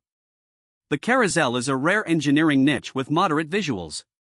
Advantage, tourbillon, by an absolute landslide. Read the bench note. For the professional watchmaker, Dimension 11 is the Carrousel's most critical practical triumph. Regulation is identical to adjusting a standard stationary movement. You do not have to fight the machine to calibrate it. If the Carrousel is so structurally superior, why did the tourbillon absolutely dominate the golden age of observatory trials? Look at the analysis of the competition gap on your screen. The historical disconnect is clear. Historically, tourbillons consistently scored 0.5 to 1.0 f sub m units higher in observatory trials than Carrousels. Was the Carrousel geometrically inferior? Absolutely not. The gap was entirely due to a resource disconnect. First, massive investment. Swiss makers invested millions in tourbillon hand finishing and optimization for national pride. Carrousels were mostly built by smaller English workshops. Second, specialized components. Competition tourbillons received hand-matched Phillips terminal curves and superior bimetallic balances. Third, regulation time. Swiss competition tourbillons were regulated by master adjusters for over 6 months before submission. Fourth, production volume. There were only about 100 original Bonniksens against massive institutional Swiss integration of the tourbillon. Look at the modern proof at the bottom. In 2015, The Frederic Constant FC-910 Carrousel achieved official COSC certification at plus 4.8 seconds per day. This empirically proves that the Carrousel, when given equal modern CNC manufacturing and regulation, perfectly equals top-tier tourbillon chronometric performance. The historical gap was funding, not physics. Let us examine the physics of survival. Look at shock resistance and physical dynamics, the z-axis advantage of the 2D platform. Look at the tourbillon 3D cage on the left. Notice the blue lateral impact arrow. The upper barrette bridge and the tall vertical pillars create a massive lever arm. A horizontal shock to the case transmits intense, multiplied torque directly down to the delicate, microscopic cage arbors. It acts like a crowbar against the ruby jewels. Because of this fragility, standard tourbillons are typically rated to survive only 500 to 1,500 Gs of shock. Look at the Carrousel 2D platform on the right. Notice how the lateral impact is handled. The flat disc distributes the shock uniformly across a much stronger, thicker central arbor.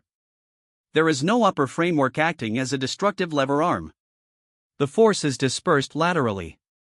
Because of this robust architecture, standard Carrousels easily achieve shock ratings of 1,000 to 3,000 Gs. Read the z-axis height advantage box. A tourbillon requires deep vertical clearance inside the watch case for its upper and lower bridges and pillars. The Carrousel's flat platform inherently saves 2 to 3 mm in total caliber height. Application? This makes the Carrousel the vastly superior architectural choice for ultra-slim calibers, or highly stacked multi-complication movements where vertical space is priceless. As modern horological engineers, you will be tasked with designing new calibers. When should you actually use Bonniksen's invention? Look at the decision flowchart on your screen, modern relevance, the wristwatch context. When evaluating a rotating regulation system for a modern Haute Horlogerie project, you specify the Carrousel when the following conditions are met. First, manufacturing economics matter. You need to minimize cost, saving 30 to 50% in bench labor while strictly maintaining the theoretical validity of a rotating system. Second, serviceability is a priority. Direct client and watchmaker accessibility for regulation is demanded, without the risk of destroying a cage with specialized tools. Third, z-axis constraints exist.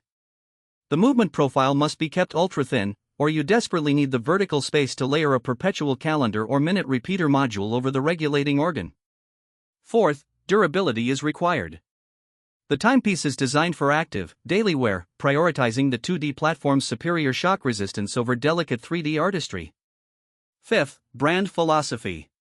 The Maison values rational, pragmatic, problem-solving engineering over romantic, historical complexity.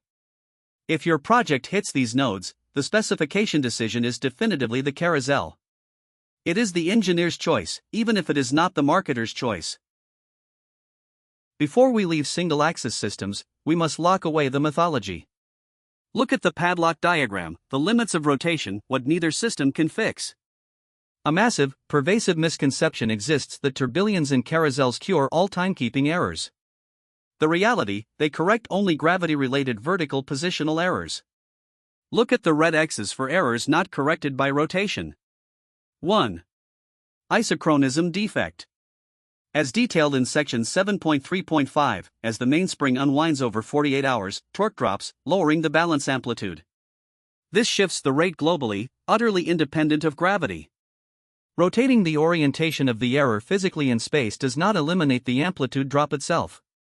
To fix this, you must engineer a remontoir d'égalité. 2. Horizontal versus vertical drop. The system cannot fix the fundamental amplitude loss between dial-up horizontal and crown-up vertical positions caused by pivot tip versus sidewall friction. 3. Temperature and magnetism. The rotating system is equally vulnerable to material expansion and magnetic fields. You must utilize silicon or glucider materials to fix this, not rotation. The takeaway at the bottom is absolute: both systems are purely geometric solutions to strictly gravitational problems. They are scalpels, not panaceas. If your mainspring delivers erratic torque, spinning the escapement will not save your chronometry.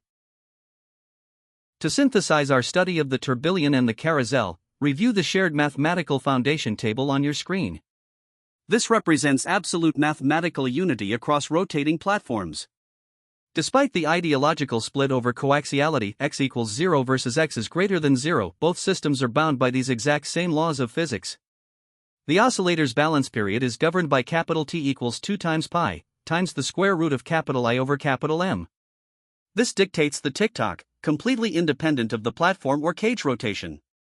The kinematics of the planetary orbit are governed by omega sub p equals omega sub c times the quantity 1 plus z sub s over z sub p. This dictates the speed of the escape while walking around the fixed sun gear. The positional correction is governed by the averaging integral, epsilon bar equals 1 over 2 pi times the integral of epsilon theta d theta, equating to exactly 0. The centrifugal force uniquely defining the carousel is a sub c equals omega squared times x. And finally, the performance is judged by the performance index, F sub m equals 0.15 times I sub max, plus 0.1 times P sub max, plus C. Both rotating systems exist solely to minimize that middle variable, P sub max. If you understand this table, you understand 150 years of chronometric regulation theory. We have reached the end of Set B. A look at the Carrousel Technical Mastery Competency Audit on your screen. As professional engineers, you must pass this mental bench verification. 1. Mechanics and kinematics. Can you mathematically isolate the dual motion, the 3 Hz oscillation versus the 1 revolution per minute orbital revolution? Can you define the geometric offset x, calculate its 56 μg centrifugal effect, and prove why the averaging integral still holds true? Can you derive the planetary drive formula, showing the escape pinion walking on the fixed fourth wheel? 2. Geometry and bench practice. Can you confidently read blueprints like figures 7-106 and 7-107, instantly identifying the distinct x-offset centerlines that prove it is a carousel? Can you articulate the precise manufacturing advantages, zero coaxiality tolerance, direct top-down regulation access, and the massive reduction to 18 to 32 hours of bench labor? 3. Synthesis. Can you accurately reconstruct the 12-dimension comparative diagnostic matrix between the two systems? Do you understand the true limits of rotating systems regarding isochronism and amplitude drop? If you can answer these, you have mastered single-axis rotating regulation. Take a deep breath. When we return for Set C, we will break the boundaries of a single plane and enter the multi-dimensional space of grande complication tourbillons. Welcome back to the laboratory. We are now entering Chapter 7, Set C, Grande Complication Tourbillons. Please direct your attention to the multi-axis wireframe on your screen. We are leaving the realm of standard regulation and entering the bleeding edge of experimental horology. Read the text under the section heading. The standard single-axis tourbillon is a one-dimensional mathematical solution to a three-dimensional physical problem. The baseline failure of everything we have studied so far is this: by acknowledging the mathematical vulnerability of single-axis rotation, we realize it leaves massive blind spots in the error field. The transition we will study today moves us from 1D planar single-axis assemblies to simultaneous 3D spatial multi-axis corrections. The master horologist's objective is absolute, eliminating all gravity-related rate errors, in every orientation, for every possible wearing position. Look at the module typology taxonomy. We will dissect 1. Structural subversions, flying and peripheral architectures. 2. Kinematic expansions, fast beat and inclined dynamics. 3. Multi-axis architectures, two-axis, triaxial, and spherical spatial mapping. 4. Thermodynamics in reality, the immense kinetic toll and the materials science rescue. Prepare yourselves, the mathematics and kinematics are about to scale exponentially. To understand why we build multi-axis machines, we must isolate the failure of the single-axis machine. Look at the baseline failure, the 3D error space on your screen. We call this the horizontal blind spot. Why is single-axis correction completely insufficient for the modern wristwatch? Read the dial-up and dial-down failure bullet. When a watch lies horizontally face-up or face-down on a nightstand, gravity acts perfectly parallel to the cage rotation axis. Because the rotation occurs strictly within the horizontal plane, it cannot alter the balance wheel's angle relative to gravity. The result? Zero positional averaging. In this state, the tourbillon provides 0% positional averaging against vertical gravity vectors. The rate remains stubbornly fixed. Look at the chronometric reality. The variance between horizontal and vertical orientations, typically an error spread of 5 to 20 seconds a day, completely survives the standard tourbillon geometry. Because a wristwatch spends roughly 8 hours a day face up while the wearer sleeps, this uncorrected horizontal error actually becomes the dominant residual error in a standard tourbillon caliber. The geometric solution is inescapable. The entire escapement system must be rotated about a second, non-parallel axis to force dynamic 3D spatial sampling. We must tilt the spinning top. Before adding axes, watchmakers first subverted the structure of the single axis. Look at structural subversion, the flying tourbillon on your screen. Invented by Alfred Hellwig at the Glashütte School of Watchmaking in 1920, the tourbillon violent maximizes aesthetics via single pivot engineering and cantilevered loads. Look at the standard tourbillon architecture on the left. The cage is trapped between the lower pivot in the main plate and the upper barrette bridge constraint. Now look at the flying tourbillon architecture on the right. Hellwig deliberately eliminated the upper barrette bridge. The cage appears structurally disconnected, floating magically over the dial. But look at the red arrows. By eliminating the upper constraint, the entire mass of the cage becomes a single lower pivot cantilevered load. Read the threat matrix and sensitivities in box 2. Shock vulnerability skyrockets. Eliminating the upper constraint means lateral shocks transform the entire cage into a violent pendulum pivoting about the lower jewel. The balance staff loses critical secondary stabilization. To survive this, engineers must execute extreme precision machining of the lower pivot, integrate robust NCA-block shock springs, or even deploy experimental magnetic upper bearings. The aesthetic beauty demands a massive structural tax. To conquer the horizontal blind spot, we must add a dimension. Look at the multi-axis, or two-axis, solution on the screen. We are conquering the blind spot via orthogonal nested gimbals. Complete mechanical analysis. To mathematically eliminate the blind spot, the escapement is forced out of a single plane via nested frames. Look at axis 1, the inner cage. It operates dynamically as a traditional 1D tourbillon cage. It spins rapidly, usually 1 revolution per 60 seconds, to aggressively sample immediate spatial errors. Now look at axis 2, the outer frame. This is the orthogonal sweep. The inner cage is mechanically mounted inside a larger secondary frame. Crucially, the rotation axis of this outer frame is precisely perpendicular, 90 degrees, to axis 1. Notice the velocity, it rotates significantly slower, perhaps 1 revolution every 4 to 8 minutes. This slow speed is strictly necessary to mitigate devastating rotational kinetic energy penalties from moving so much mass. The kinematic result? As axis 2 slowly sweeps, it continuously reorients the inclination of axis 1 relative to gravity. The balance wheel is forced to trace a complex, non-repeating multi-dimensional path, effectively mapping a 3D sphere. Total residual positional error is mathematically slashed by 50 to 75%. Let us look at the machine that inaugurated the modern multi-axis era. Look at the kinematic laboratory blueprint for the Jaeger-LeCoultre Gyro Tourbillon 1, released in 2004. Historical significance: this was the world's first commercially produced two-axis tourbillon wristwatch. It empirically proved that gyroscopic gimbal geometry was physically viable within the brutally confined volume of a wristwatch caliber. Look at the breakdown of axis 1, the inner cage. Material: an ultralight aluminum and titanium spherical lattice. Speed: it utilizes an extreme fast beat rotation of 1 revolution per 24 seconds. This is 2.5 times the standard spatial averaging rate, maximizing short-term error cancellation. Mass: a mere 0.7 grams. Now look at axis 2, the outer frame. Material: brass alloy. Plane: it is fixed in the horizontal plane of the watch. Speed: a much slower rotation of 1 revolution per 3.68 minutes. Mass: a heavy 3.0 grams. Read the system architecture metrics. The beat rate is 4 Hz, or 28,800 vibrations per hour.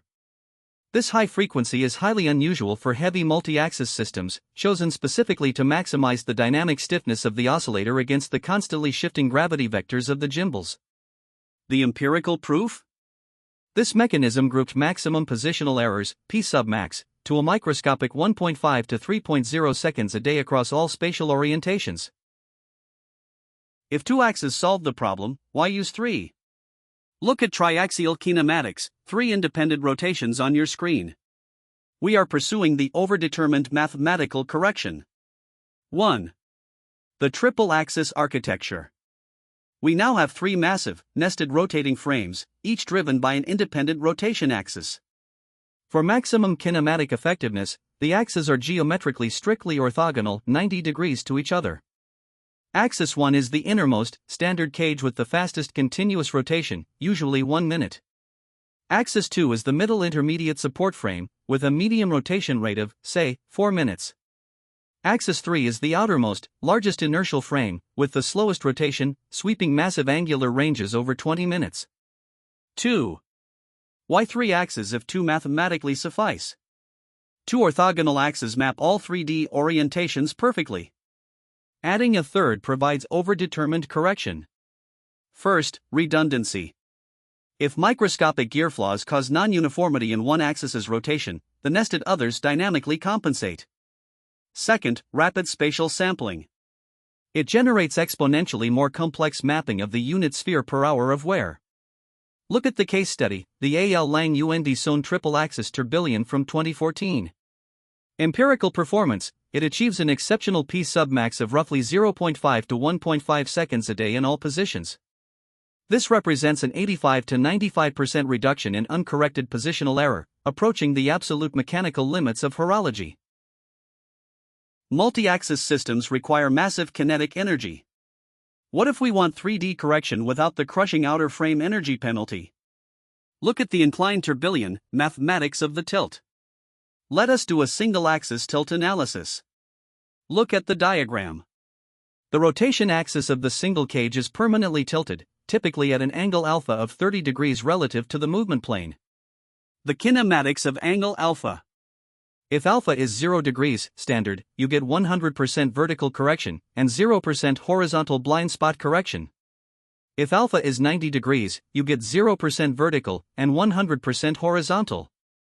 If alpha is 30 degrees, you prioritize vertical correction where the largest physical variances occur, while securing highly meaningful partial horizontal gains. Look at the mathematics of the 30-degree tilt in the bottom box. As the cage rotates, its inclined axis mathematically sweeps a cone in 3D space with a half angle of 30 degrees. The component of gravity acting perpendicularly to the axis is strictly periodic, g sub perp of theta equals g times sine of 30 degrees times cosine of theta. This equals 0.5 g times cosine of theta.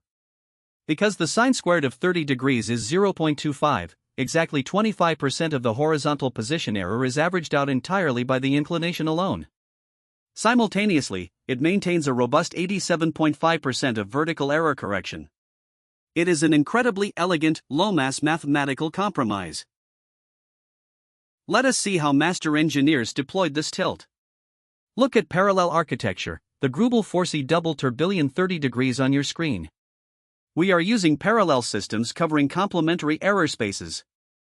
In 2004, Robert Grubel and Stephen Forsey subverted the nested gimbal geometry.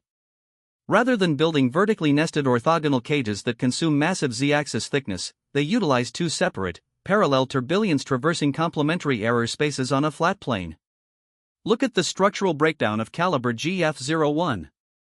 The concept, 2 entirely independent oscillating subsystems, each with its own gear train, balance, and escapement. The static inclination, both individual 60-second cages are permanently tilted at 30 degrees relative to the horizontal movement plane. The outer sweep, both cages are bolted to a massive master platform rotating once every 4 minutes. Read the complementary angle effect on the right.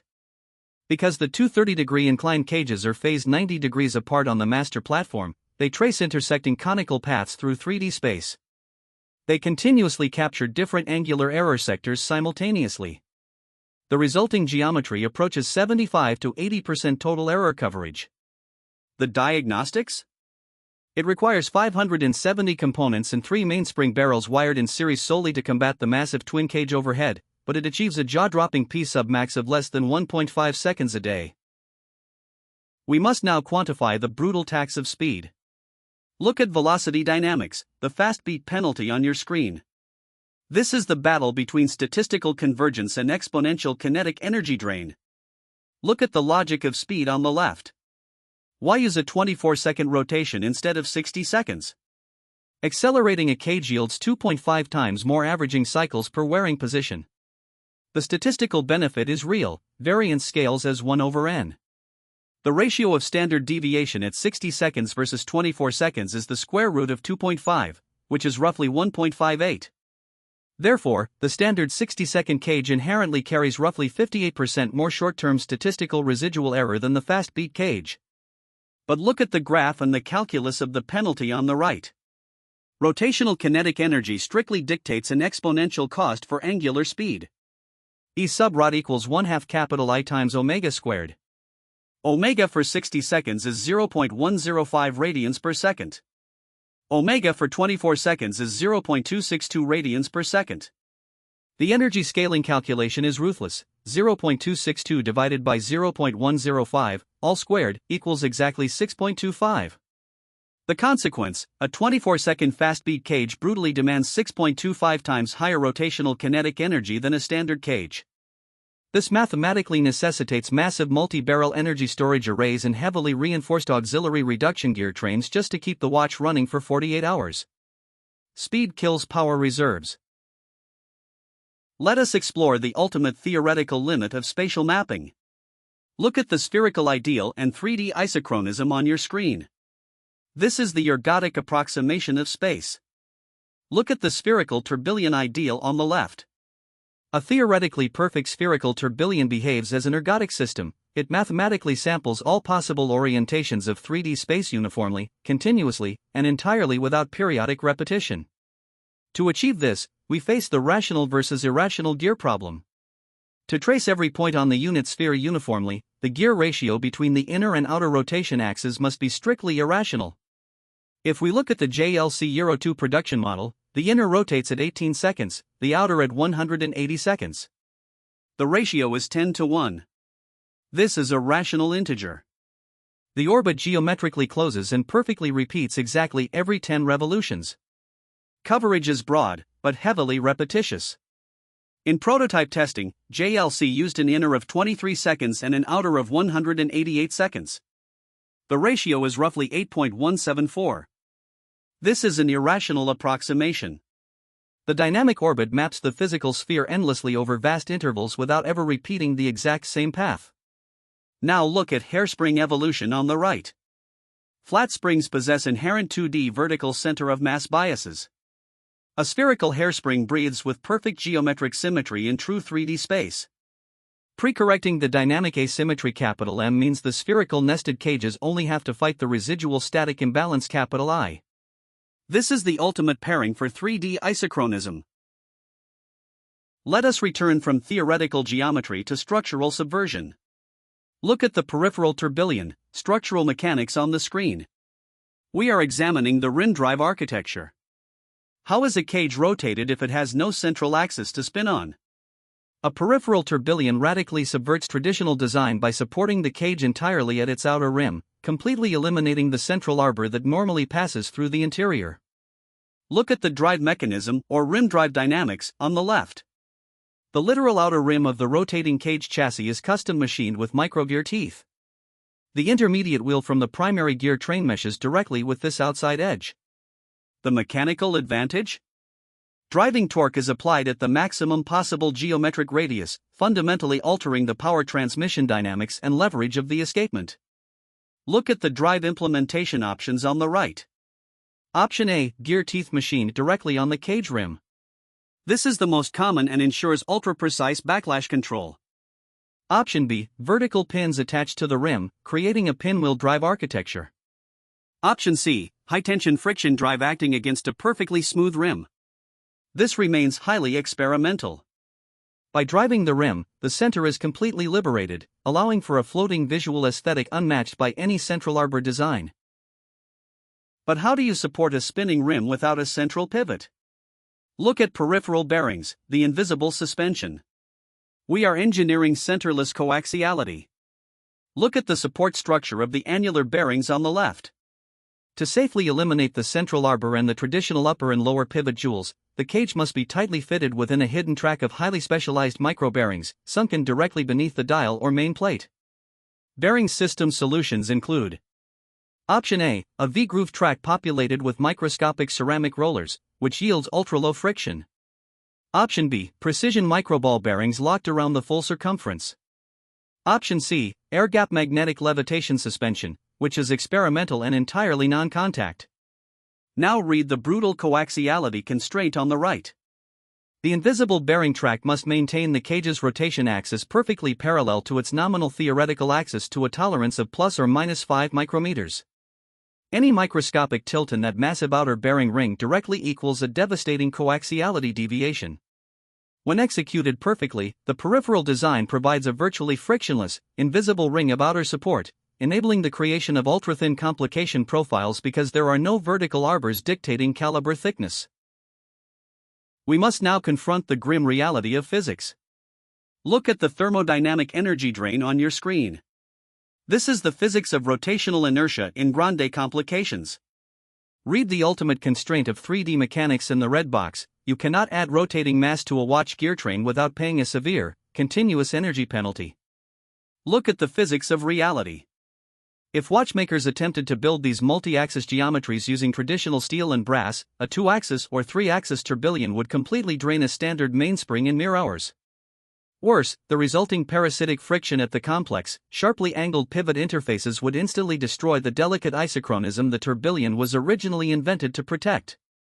Look at the rotational inertia penalty. Capital E equals 1/2 capital I times omega squared.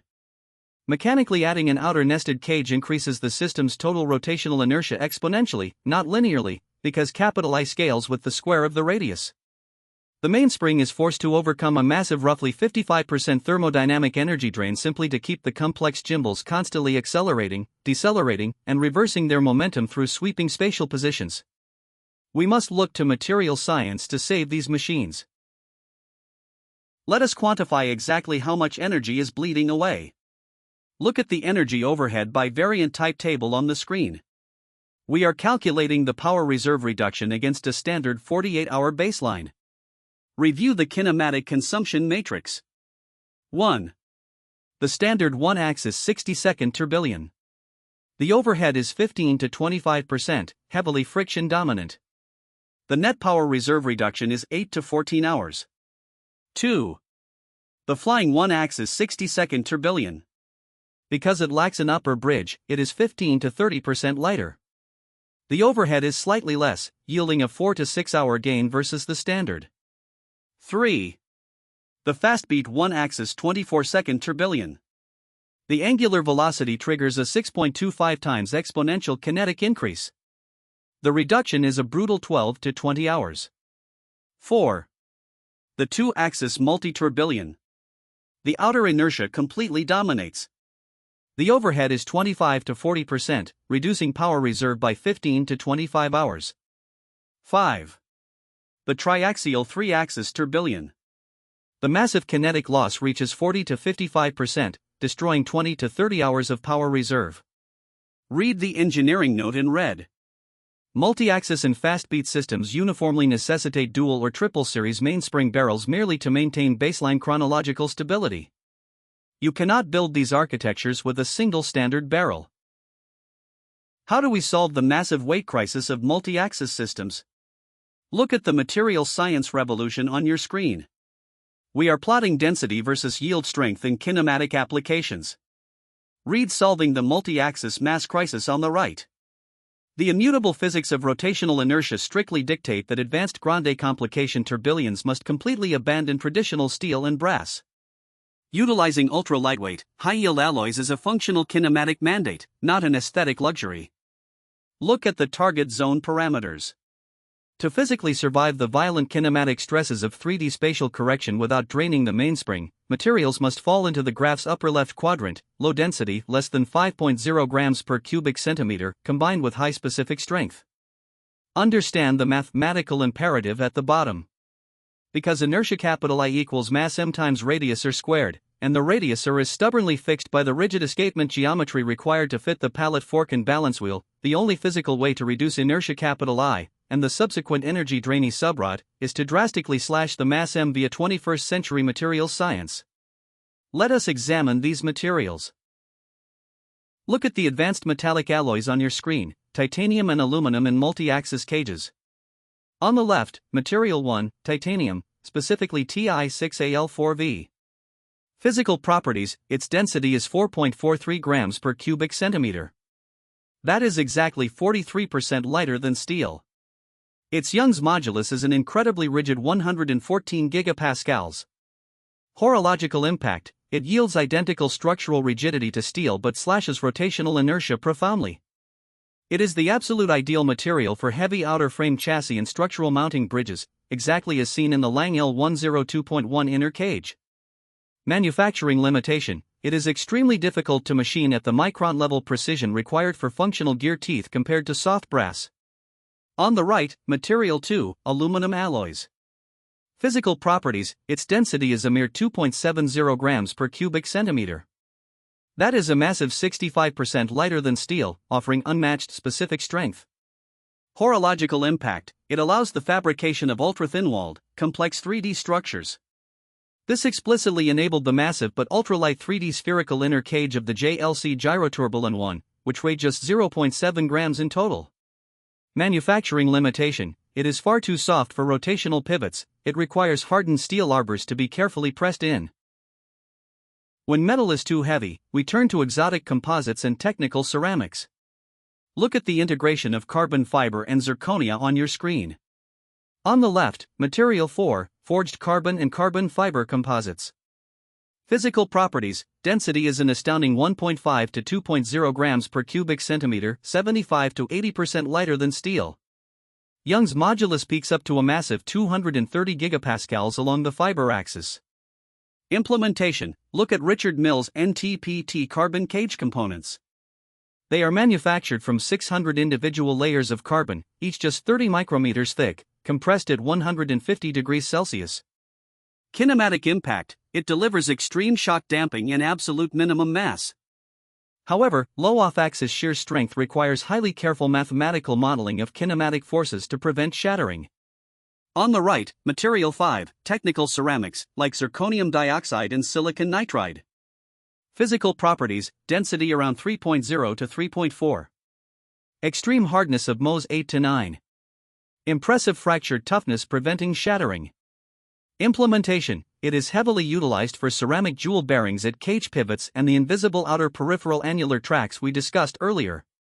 Kinematic impact: it guarantees extremely low friction, requires absolutely zero fluid lubrication, and allows wear-free operation at the high angular velocities demanded by fast-beat systems.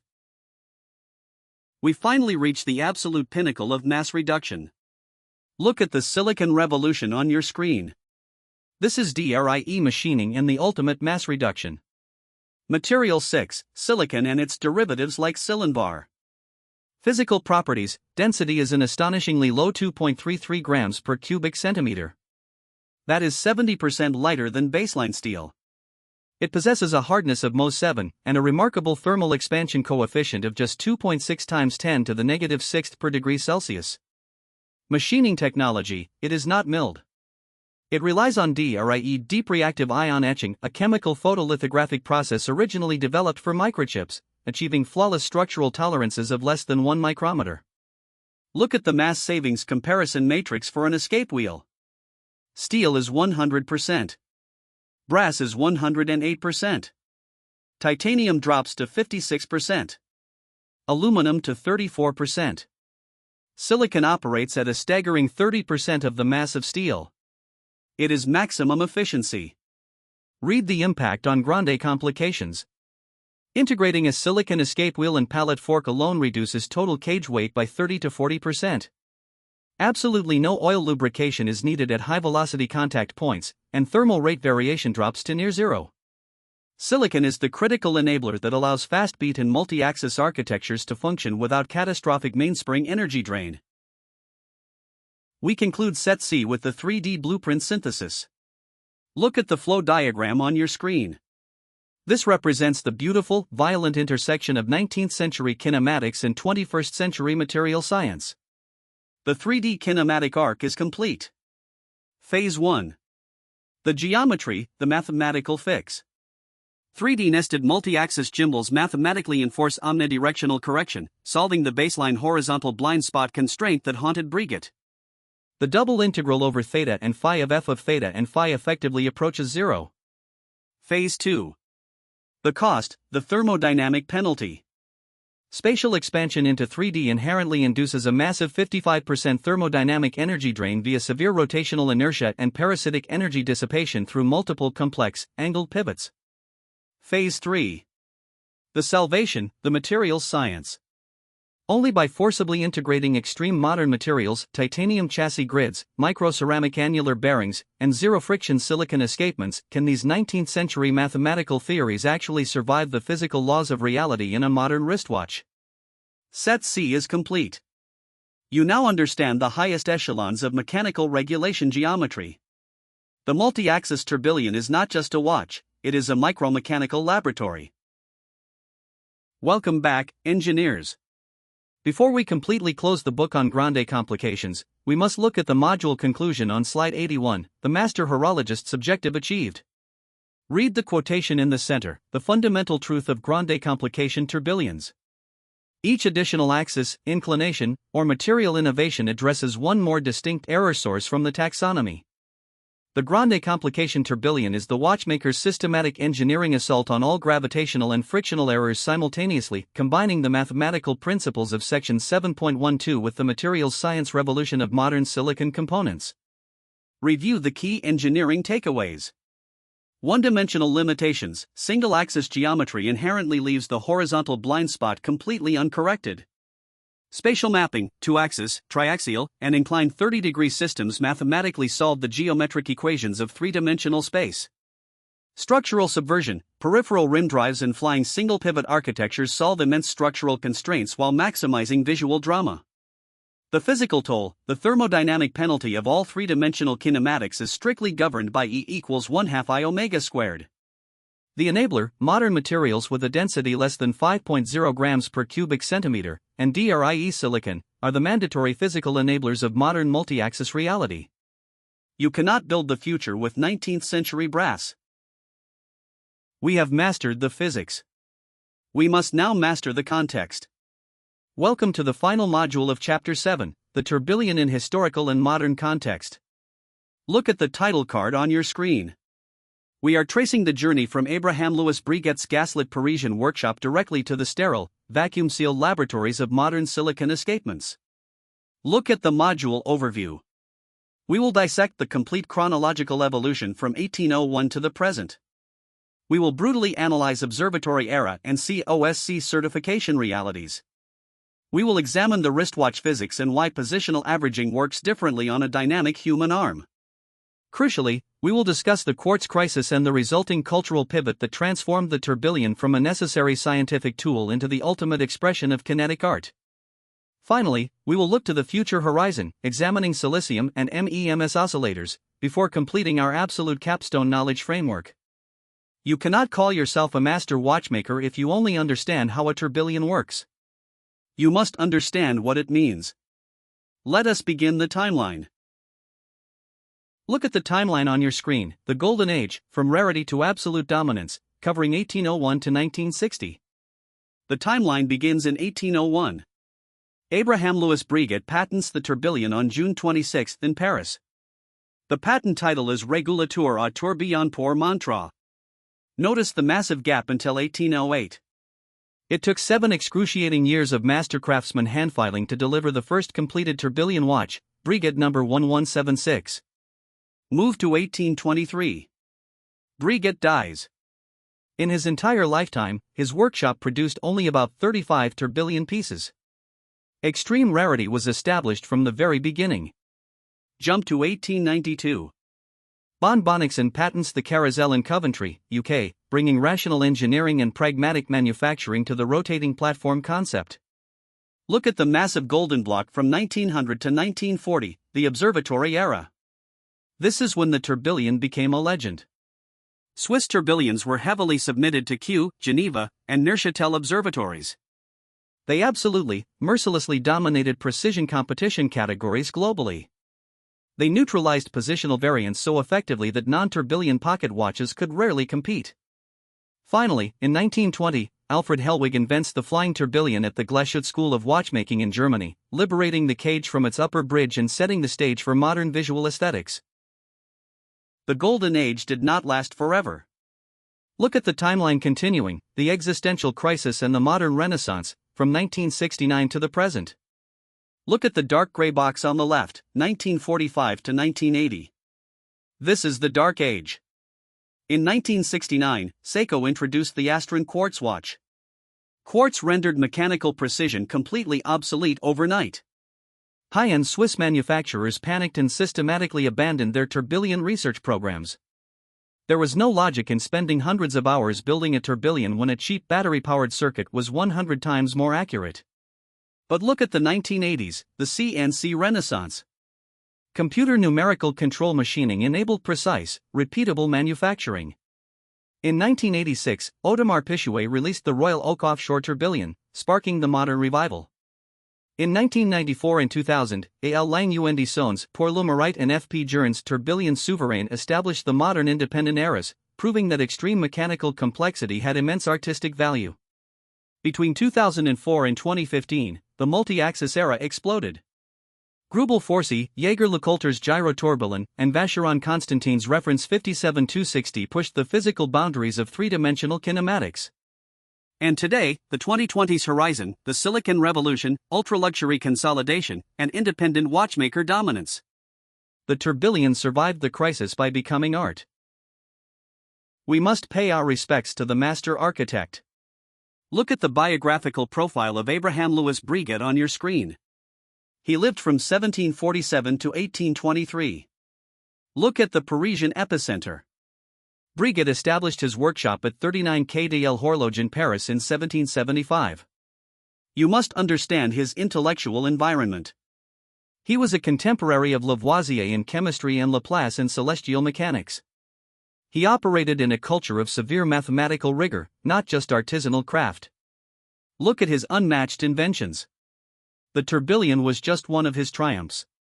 In 1780, he created the Perpetuelle, the first practical rotor-wound automatic watch. In 1790, he invented the Parachute, an early anti-shock device for delicate pivots. In 1795, he developed the Breguet overcoil, allowing concentric expansion of the hairspring, optimizing the restoring couple M. And finally, in 1801, the tourbillon, his crowning rotational achievement. Look at his royal clientele. His work was commissioned by Marie Antoinette. Her famous watch, completed in 1827, housed every known complication. His watches were worn by Tsar Alexander I, Napoleon Bonaparte, and the Duke of Wellington at the Battle of Waterloo. Breguet was not just a watchmaker, he was the horological engineer to the empires of the world. How did we historically prove that the tourbillon actually worked? Look at the observatory competitions, mathematical dominance on your screen. Review the testing protocol overview. These were grueling trials held at Neuchâtel, Geneva, Kew, Paris, and the U.S. naval observatories. The duration was 45 to 50 days of continuous testing. Watches were tested in 6 physical positions at multiple extreme temperatures. Look at the golden plaque on the right.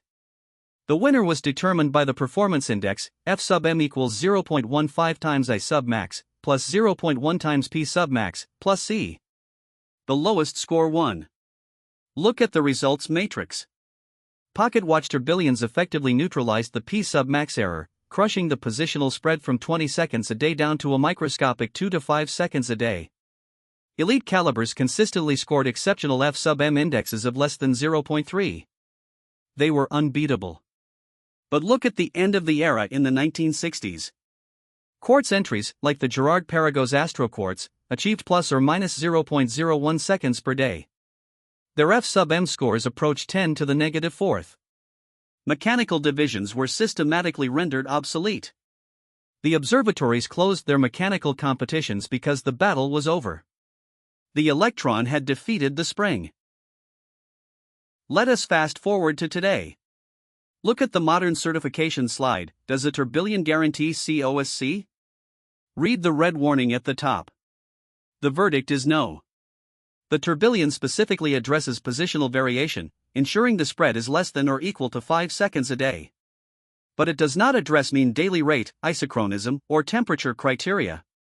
Look at the COSC Class 1 criteria on the left.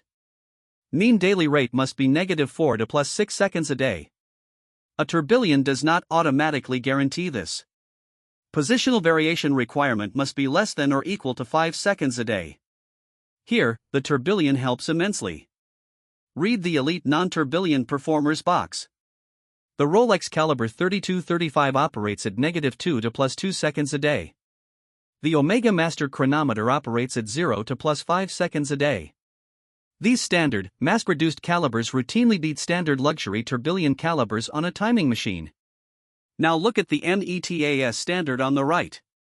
This requires testing in 8 positions, and demands 15,000 Gauss magnetic resistance. Data point: no tourbillon currently holds master chronometer certification as of 2024, largely because the magnetic resistance criteria is incredibly difficult to achieve with traditional metallic tourbillon cages. We must now examine a profound physical truth that changes everything. Look at the wristwatch paradox, natural versus artificial averaging on your screen. Look at the pocket watch physics on the left. A pocket watch stays in one vertical position, usually 12 o'clock up, in a vest pocket for 16 hours a day. Gravitational force pulls relentlessly downward on the exact same heavy spot. Positional error accumulates linearly. Therefore, artificial averaging via the tourbillon is critical. The improvement is dramatic. P submax is reduced from 15 to 25 seconds a day down to 1 to 3 seconds a day. Now look at the wristwatch physics on the right. A wristwatch is strapped to a dynamic human arm. Continuous motion dynamically alters the angle. All vertical positions are visited naturally throughout the day. Natural averaging occurs during active wear. The improvement? P submax is only reduced from roughly 8 to 12 seconds a day down to 5 to 8 seconds a day. It is a very modest gain. Read the conclusion at the bottom. In a wristwatch, natural kinetic motion accomplishes much of the tourbillon's theoretical work. The tourbillon was a perfect solution for the 19th century pocket watch, but it is somewhat redundant on a highly active 21st century wrist. There is one specific time when a wristwatch sits perfectly still. Look at the tourbillon's blind spot, the horizontal trap on your screen. Let's review the daily wearing position analysis table. During the active day, 8 to 10 hours, wrist motion provides natural averaging. The tourbillon benefit is minimal. During desk work, 4 to 6 hours, the watch is mostly in the 3 to 9 o'clock vertical positions. The tourbillon provides a partial benefit here. But look at sleep, 7 to 8 hours. The watch lies face up, dial up, or flat on its side. The tourbillon provides zero benefit. Look at the physics of the blind spot on the right. During sleep, if the watch is placed dial up on a nightstand, gravity acts strictly parallel to the cage rotation axis, pushing down on the z-axis. Rotation has absolutely no effect on horizontal errors. You can spin a plate on a table all night, it does not change its angle to gravity. The dial-up versus 6 o'clock error, typically 5 to 15 seconds a day, remains entirely uncorrected by a standard single-axis design. The solution? This specific geometric limitation directly birthed the multi-axis tourbillons, like the 30-degree inclined cages, precisely to catch the errors while you are sleeping. We have mentioned the quartz crisis, we must now quantify it. Look at the logarithmic graph on your screen, the existential crisis of mechanical accuracy. Look at the y-axis, mapping daily error in seconds per day, scaling logarithmically down to fractions of a millisecond. Read the devastating numbers on the right. The best observatory tourbillon achieved plus or minus 2 seconds a day, or 12 minutes a year. Standard quartz in 1969 achieved plus or minus 0.04 seconds a day, or 15 seconds a year. High-grade quartz, like the Seiko 9F caliber, achieved plus or minus 0.003 seconds a day. That is 1 second of error per year. Look at the timeline of disruption. In 1969, the Seiko Astron introduced 100 times greater accuracy than the best mechanical watch in human history. The initial price was astronomical, around 450,000 yen. But by 1978, Texas Instruments sold a mass-produced quartz watch for $9.95. The result? The value of mechanical accuracy was permanently destroyed. Swiss mechanical exports crashed from 84 million to 45 million units. The tourbillon was entirely useless as an accuracy tool. How did the tourbillon survive this mathematical slaughter? Look at the cultural pivot, from tool to kinetic sculpture. Read the crisis context. By 1984, Swiss watchmaking employment fell from 90,000 to under 30,000. Tourbillon research and development was universally halted. There was absolutely no commercial logic to compete with quartz on telemetry. Enter Nicholas Hayek Sr. in the 1980s. The rebirth. He recognized a profound psychological truth: consumers do not buy mechanical watches for telemetry, they buy them for meaning, emotion, and art. Under this new philosophy, the tourbillon was resurrected not as a precision regulator, but as a 220-year unbroken heritage asset. It was now evaluated by the 120 hours of hand finishing it required, and the architectural drama it provided on the dial, rather than its seconds per day variance. Read the bold statement at the bottom. The 19th century patron bought a tourbillon for accuracy. The 21st century patron buys it for art. Both purchasers were absolutely right, in their own era and in their own context. The tourbillon survived by transcending its original purpose. To truly appreciate this heritage, we must look at the surviving holy grails. Look at the historical artifacts, Breguet's surviving tourbillons on your screen. On the left, Breguet number 1176, completed in 1808. This is considered the first completed tourbillon. Its significance is absolute. It defines the baseline architectural standard of the planetary gear and coaxial suspension that we still use today. In the center, Breguet number 1188, also from 1808. This piece is currently housed in the Patek Philippe Museum in Geneva. Its significance is immense. It features an early 4-minute rotation variant, proving that Breguet was conducting early kinematic experimentation with different averaging speeds. On the right, Breguet number 2667, from 1814. This watch recently sold at auction for over $4.5 million. Its significance? It highlights the staggering investment value, prestige, and market dominance of unbroken horological heritage. These are not just watches, they are priceless artifacts of human intellectual achievement. Fast forward to the modern Renaissance. Look at the modern pioneers, independent masterpieces on your screen. These two watches defined the post-quartz mechanical revival. On the left, A.L. Lang und Son pour le Mérite, released in 1994. Significance: this was the first watch produced by Lang after German reunification. Technical feature: it integrates a micromechanical Fusian chain transmission paired with a flying tourbillon. This was a direct engineering assault aimed at achieving ultimate power delivery stability, correcting both positional errors via the tourbillon and isochronism errors via the fusee. On the right, F.P. Journe Tourbillon Souverain, released in 2000. Significance: this piece established the modern independent watchmaking philosophy. Technical feature: it was the first to integrate a remontoir d'égalité, a constant force mechanism, inside a tourbillon wristwatch. François-Paul Journe recognized that the tourbillon rotation alone cannot fix the restoring couple M dropping as the mainspring unwinds. His remontoir directly stabilizes M, solving the problem the cage cannot fix. The pioneers opened the door, the next generation shattered the frame. Look at pushing the limits, architecture and advanced materials on your screen. Top right, Rubel Forsey, from 2004 onward. They are the undisputed masters of the multi-axis era. Their 30-degree inclined internal cages systematically address the exact horizontal and sleep position blind spots identified in the single-axis design. They engineered their way out of the 1D trap. Middle right, Patek Philippe Advanced Research Reference 5550P, released in 2011. This is the silicon revolution. They fully integrated Silinvar components, silicon escape wheels, pallets, and hairsprings, dramatically lowering rotational inertia I, eliminating the need for oil, and reducing rotational energy overhead by 15 to 25%. Bottom right, Vacheron Constantin Reference 57260, released in 2015. This is the most complicated watch ever made in human history, featuring an astonishing 57 complications. At its heart is a massive armillary sphere double-axis tourbillon, proving that rotational systems remain the ultimate foundation for extreme grand complications. But what comes after silicon escapements? Look at the MEMS horizon, the next paradigm shift on your screen.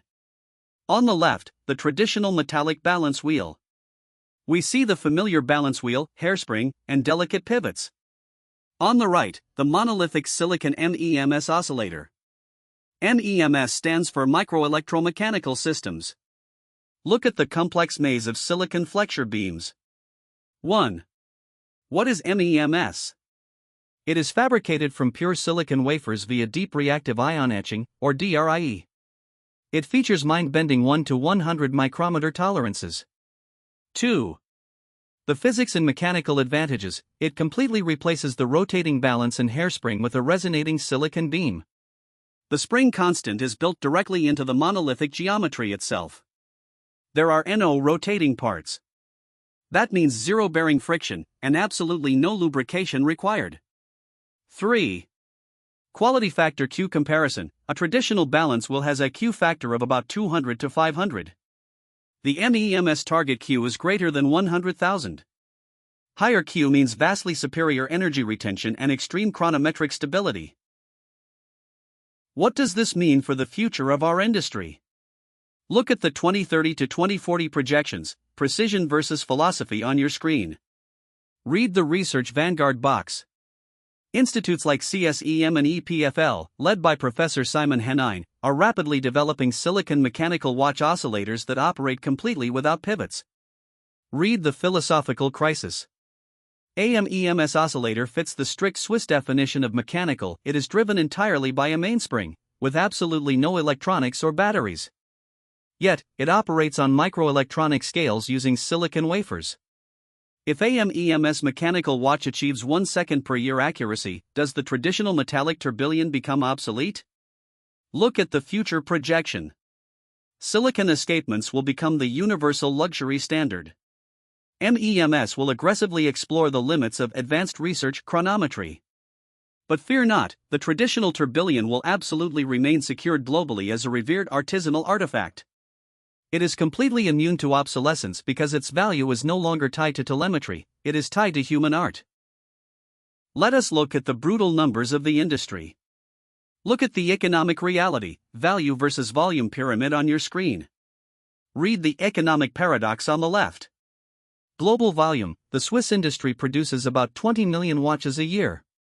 Only about 5,000 to 8,000 of those are tourbillons.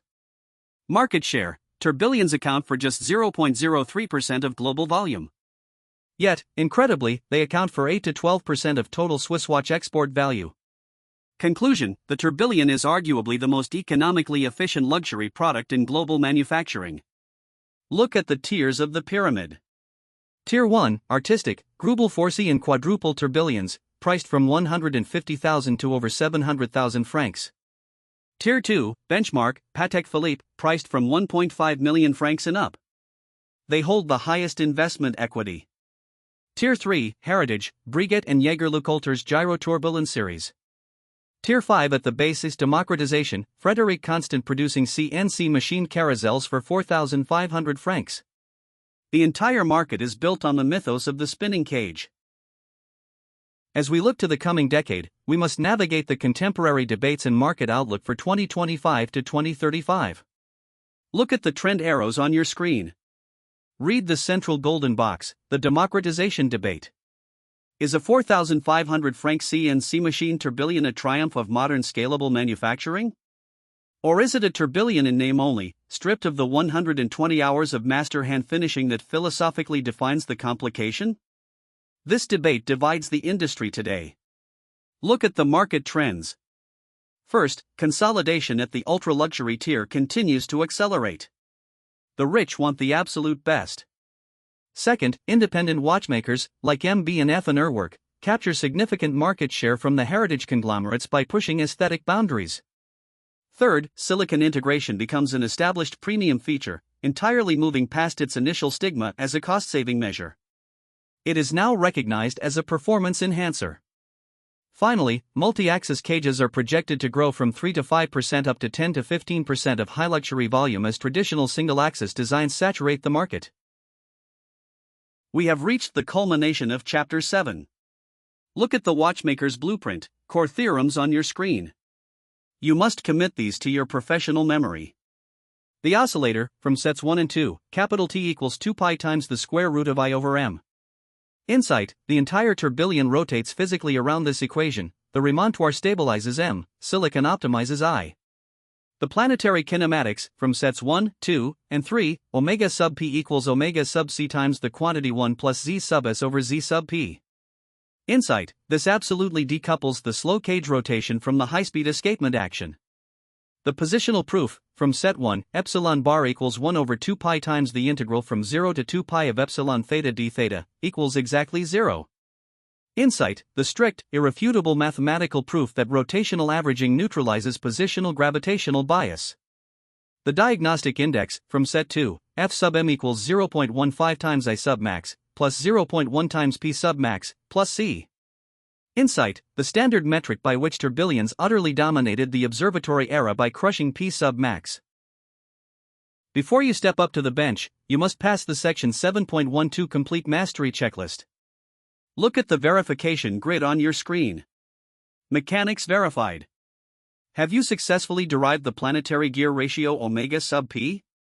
Have you calculated the energy overhead utilizing E sub rot equals 1/2 I omega squared? Have you mastered the excruciating coaxiality geometric tolerances of plus or minus 2 to 5 micrometers? Diagrams mastered. Can you read figures 7-103, 104, and 105, identifying the full gear path and barrette bridge suspension? Can you read figures 7-106 and 107, proving the Carrousel offset geometry where x is greater than 0? Can you identify all 30 plus internal cage components on a blind schematic? Mathematics executed. Have you computed period capital T from inertia I and restoring couple m? Have you demonstrated the integral positional averaging proof? Have you calculated the centrifugal acceleration A sub c for the Carrousel and proven it negligible? If you have checked every box, you are no longer a student. You are a horological engineer. We conclude Chapter 7 with the final synthesis. Look at the timeline summary on your screen: 1801 patent, to observatory era, to 1969 quartz pivot, to the modern silicon renaissance. Read the closing text carefully. It summarizes everything we have learned. The tourbillon's greatest achievement is not the seconds it saves, it is the centuries of human ingenuity it represents. In an age when a 20-franc silicon chip keeps time more accurately than any mechanical oscillator ever built, the man who spends 120 hours hand-finishing the microscopic cage of a tourbillon is no longer solving a timekeeping problem.